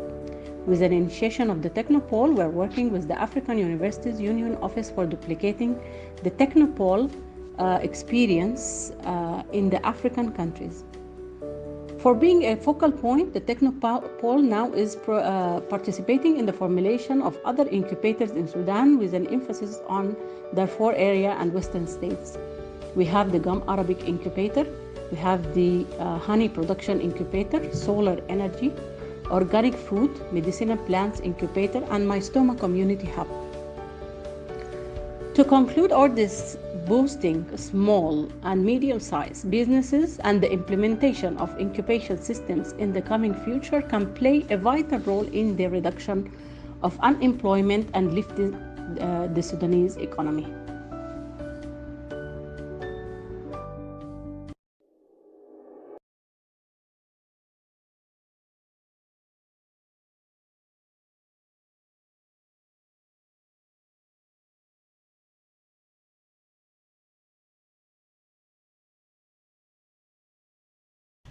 Hello, everyone. Yes, so that was the video by Miss Dima. Afif, are you there, or do you want me to start playing the next videos as well?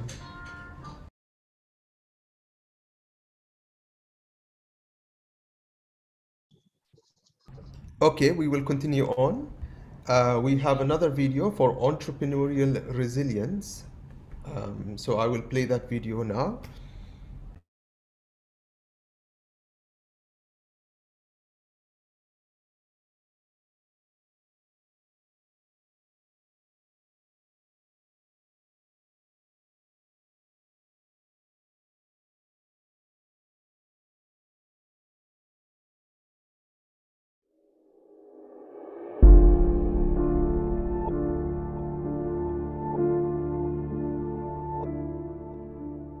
Today, with the unprecedented COVID-19 crisis, which is impacting and influencing every human being on this earth, we started to support and provide counseling and follow-up to entrepreneurs from home. I haven't expected this pandemic, to be honest, and I haven't seen it. And in fact, I was thinking a couple of days back about how small businesses and big businesses need to really put into consideration natural disasters or things that we always think about or probably see in movies but never expect to actually happen. 3 of our university stores are closed. We also closed 2 of our restaurants. So when we talk about this, we have 8 restaurants closed due to the virus. So we were affected because we supply coffee shops, gyms, hotels, and the ban or lockdown that we have in Bahrain has forced some businesses to stop operating. Working in isolation has actually, the first few days I have to say were quite difficult because it was difficult to put myself on a routine and to do that in such a small space as I was constricted to my room only since I had been traveling. However, once I got that routine in place, I've actually found it to be quite rewarding in a sense of it's made me very productive. We've become 95% online, and all our stores today are 24 hours in support of the virus. So from a problem, we try to make a solution. It's not giving us what we used to have, but still a big improvement. I'm a firm believer in giving back to the community. So basically, I personally work with the government now, and specifically Ministry of Youth and Sports, on providing free daily training through our company and myself as well personally. It's very important to remember that there are others around you which actually need your skill set.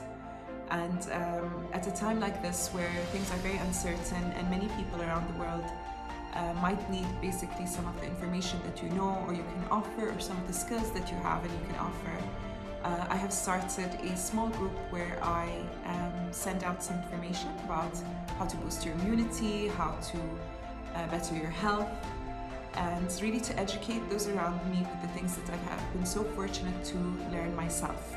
كل إنسان في كل وضع لازم يوجد مخرج، وما في شيء من غير مخرج. لازم يفكر بطريقة شلون يقدر ينتج. إذا ما قدر ينتج حتى في كبزنس، يقدر ينتج كشراكة مجتمعية. شلون ينشر الوعي، شلون في أشياء كثير الواحد يقدر ينتج فيها ويقدر يشارك فيها في هاي الوضع.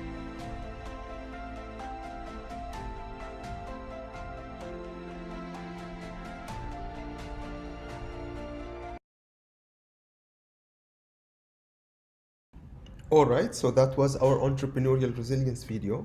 So before our next speakers comes, we would like to show you one more video. We had a program called YouTube Masters, where many of our entrepreneurs, who later became our entrepreneurs, had a competition where they were able to pitch a YouTube video in which they were helped in developing their skills and abilities in video creation into actually creating a business out of it. So I will show you one video about that.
نردي على كلمتها. والآن ندعو سعادة الدكتور هاشم حسين رئيس مكتب ترويج الاستثمار والتكنولوجيا بمنظمة الأمم المتحدة للتنمية الصناعية يونيدو لإلقاء كلمته. Your Excellency, Mr. Ayman bin Tawfiq Al-Muayyad, Minister of Youth and Sports Affairs, Board Member of the Hope Fund. Mrs. Marguerite Nardi, Representative of the U.S. Embassy, Mr. Talal Al-Ansari, CEO of Shabaka, dear participants and viewers. Today, I'm quite honored and delighted to be part of the YouTube Masters Virtual Award Ceremony. It was my great pleasure and the team of the UNIDO Investment Technology Promotion Office in the Kingdom of Bahrain to support our entrepreneur, Talal Al-Ansari, the CEO of Shabaka, in the YouTube Masters program. We work with him as a strategic partner. We work with him as mentors and counselors to ensure the success of this major program, the YouTube Masters. As Mrs. Marguerite Nardi have said, it is the first of its kind in the whole region, but it goes in line with the fourth industrial revolution and the digital revolution and how entrepreneurs could be in the forefront of this digitalization process. This is why, from deep of our heart, we would like to thank the American Embassy that they have supported Mr. Talal Al-Ansari, who have been working and supporting a bigger number of entrepreneurs. This is what we call it the mushrooming effect, that you invest on an entrepreneur and the entrepreneur will work and invest on other entrepreneurs. And this is why we have found and we have realized that this program is playing a big role in inspiring entrepreneurs, yes, to be YouTube masters, but to use more the digitalization products and more and more to be more digital, because yes, they have been focusing on a program of YouTube, but this have opened for them a bigger door, how to research and how to look into more activities in the digitalization sector. The United Nations Industrial Development Organization, through its Investment Technology Promotion Office and the Arab International Center for Entrepreneurship and Investment, within this program, we had several meetings and discussions with Mr. Talal before launching and agreed to launch a 2 days SDG hackathon. Within the program, we have developed that hackathon also to enlighten the participants on the 17 SDGs and how their YouTube programs could be solving challenges which is facing the global community through bringing it to the SDGs. We did a number of briefings to the participants. We have been counseling and mentoring the 82 participants because as this is part of our job that we counsel and mentor entrepreneurs to support and develop their programs. So within this YouTube Masters, we have done the same, but more into digitalization process. I'm delighted to mention that the program has been in line with achieving completely the SDGs through innovation and entrepreneurship. And this is remarkable for us because we as a UN, we always want to ensure that entrepreneurs are part of achieving the SDGs through innovation and entrepreneurship. And this is our theme of our office here in Bahrain, which we took it to the global level, achieving the SDGs through innovation and entrepreneurship. So this is why we're archiving very successfully this program, that it has done a remarkable achievement for achieving the SDGs through YouTube.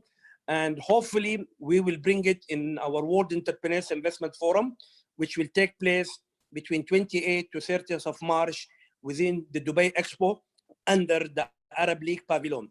So we will make sure that Mr. Talal Al-Ansari will come and he will give a presentation on the full program of the YouTube Masters, how it started, how it worked. And I hope by that time we will have achievement and we will have some of our entrepreneurs that would have developed their companies related to the YouTube Masters.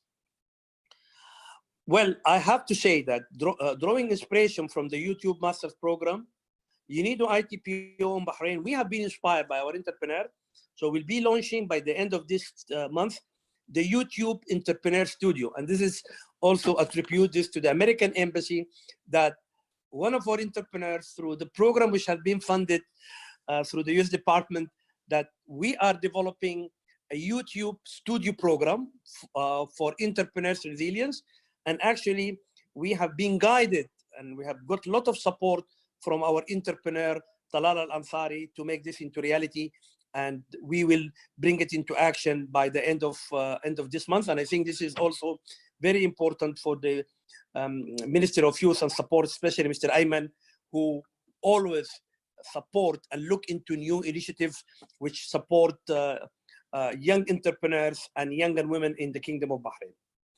I would like to just mention, and I would like to take this opportunity to also congratulate the Ministry of Youth and Sports, headed by Mr. Ayman Al-Muayyad, in looking seriously and to be part of the ecosystem of the stakeholders to support youth in Bahrain. And we are realizing more and more the ecosystem for innovation and entrepreneurship in Bahrain is getting mature, and even if we compare it to other Arab countries, of course, this is coming from a vision from His Royal Majesty, King Hamad, and of course also the Crown Prince and the Prime Minister, Sheikh Salman bin Hamad, looking into all of this, what we need to support youth. And of course, guided and headed continuously by His Highness, Sheikh Nasser bin Hamad, to ensure that all what is needed is to provide support to young and women in Bahrain. And this is why more and more we are finding that the ecosystem for the stakeholders for innovation and entrepreneurship in Bahrain is getting more and more mature. So now, actually also with the Hope Fund, that we're looking into more unique and innovative ideas and initiatives coming from the youth in Bahrain. I would like to end up here. I would like to congratulate the organizers, especially Mr. Talal Al-Ansari. I would like to thank the US Embassy, and I would like, of course, to thank His Excellency Mr. Ayman Al-Muayyad and his team for supporting youth-led initiatives, and all the partners and all the participants and the winning teams. And I can assure the participants, we are there as the Arab International Center for Entrepreneurship to continue supporting you, to continue materializing your idea, to bring it into a real enterprise. Thank you very much.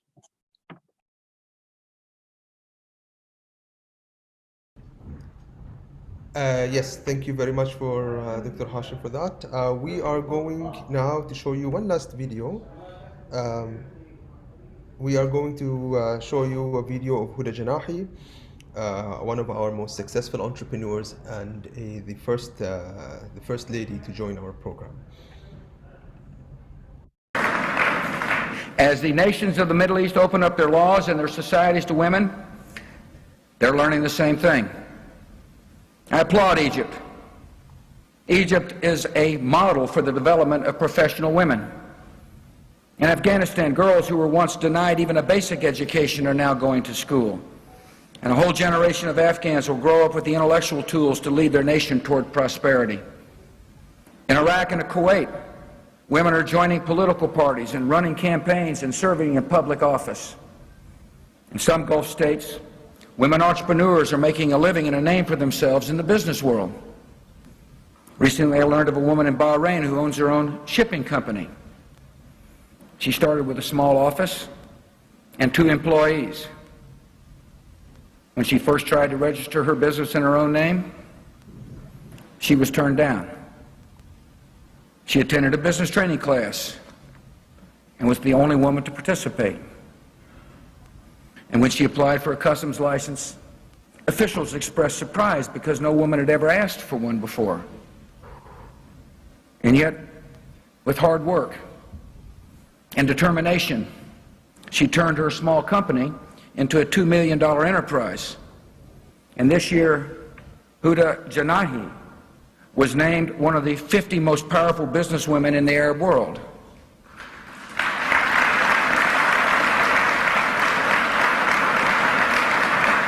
Huda is an inspiring example for the whole region. And America's message to other women in the Middle East is this: you have a great deal to contribute. You should have a strong voice in leading your countries. And my nation looks to the day when you have the rights and privileges you deserve.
Hi everyone, we are now waiting for one of our entrepreneurs. He is having a technical difficulty connecting. Just give us a second.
Good afternoon.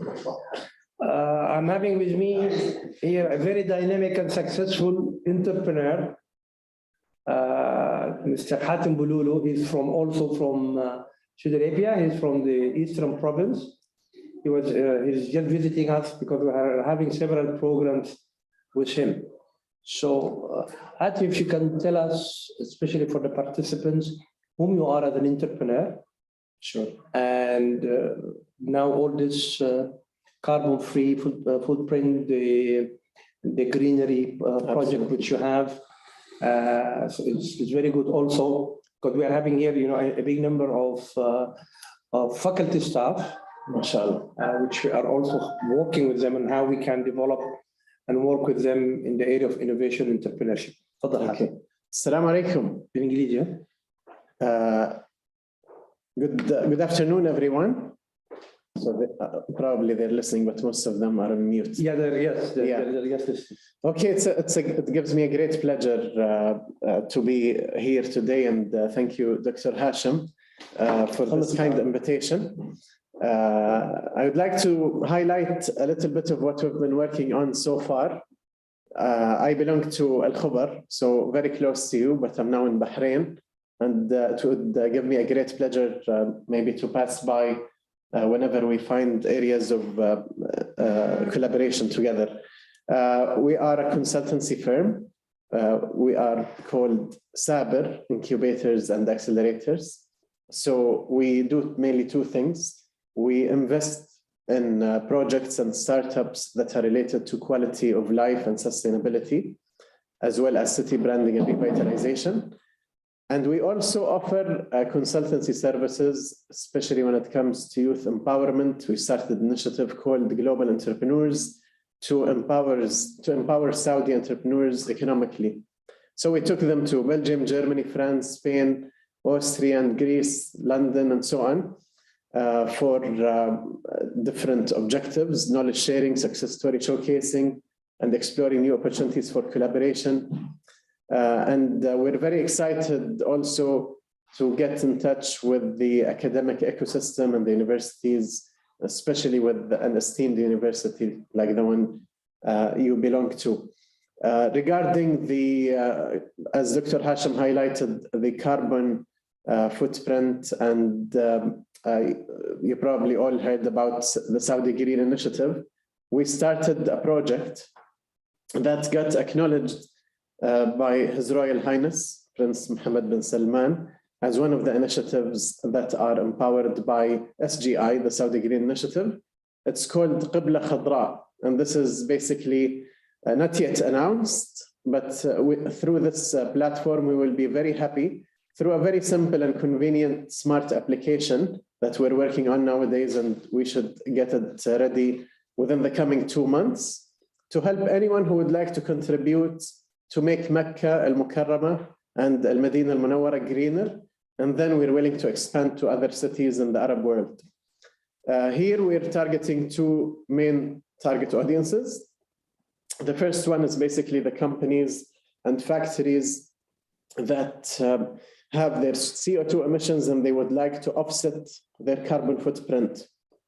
And this is what we call, I'm not sure if we have any of the distinguished professors here specialized in environment or green energy, they would understand what I'm talking about, is that each of those companies should calculate their carbon footprint, and then they should offset and compensate that pollution that they produce through planting trees.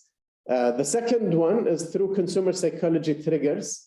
We are trying to exchange the culture of gifts from chocolates and flowers that are not sustainable or not healthy to a sustainable kind of a gift that is not very common nowadays, which is basically trees, so that we can exchange trees together. So imagine that there is a park for the mother, or let's say it's called the Mother Park or whatever, and then we all come at 21st of March and imagine that we do placemaking and destination branding to share gifts with other mothers, for example. Imagine your university, for example, graduates instead of having the usual rings as a gift or whatever. I'm not sure what is it that you probably leave them with other than the certificate. Imagine that each of those university, let's say colleges or graduates would have their own park or their own area of a park under their name, and so on and so forth. So we're trying to nurture this culture of having green and sustainable approach to incentivize the public, whether residents, visitors, or local economy players, to become part of the Saudi Green Initiative and the Middle East Green Initiative. Thank you for listening, and I'm happy if you have any kind of questions, it would be my pleasure.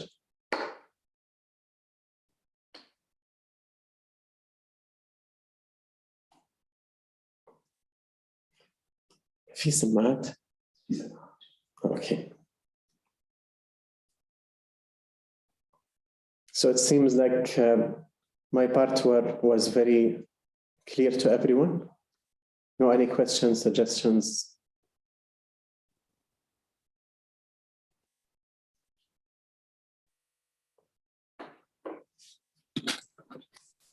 Thank you, Hatem.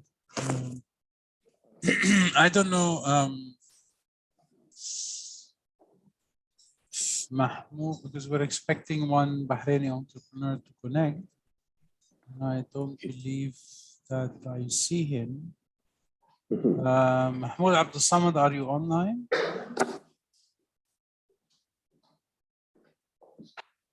Okay, sorry, apologies for that. Just give me 1 minute. Let me call him on the phone and try to bring him in.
So, salam, everyone.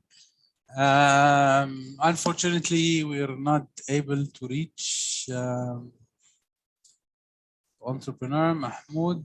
He was part of the film, Entrepreneur Resilience. I think you saw him, and also another entrepreneur, Muhadi, was also there. He was supposed to come and meet you, but unfortunately, we're not able to reach both. I know Mahmoud lost his charge on his phone and his laptop, so he's not able. So, ala kulli hal. I think we had a very extended 3-day discussion. Hopefully it would have been better for us to have it physical, face-to-face. With this, and I think we came to the end of the program. What we will need from you is, and I sent the email yesterday with the questionnaire number 10. If you can work on it as 2 independent universities and then share it with us so that we can look into that. From the side of the Prince Mohammed bin Fahd University, I think we'll be coordinating with Faisal, will be handling that, I think, together with all of the team. And then from the Gulf University in Bahrain, I'm still waiting for someone to reach out to me. I think Dina Matar is here, so we can also take it from there. But we would like to get the feedback from Prince Mohammed University.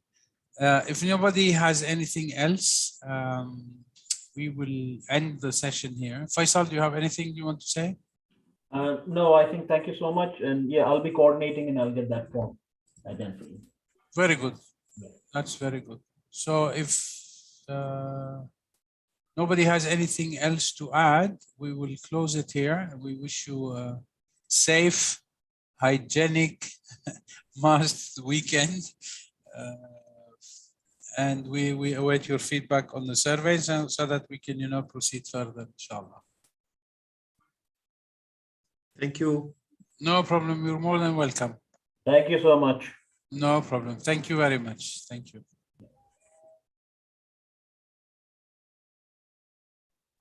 Take care, everyone.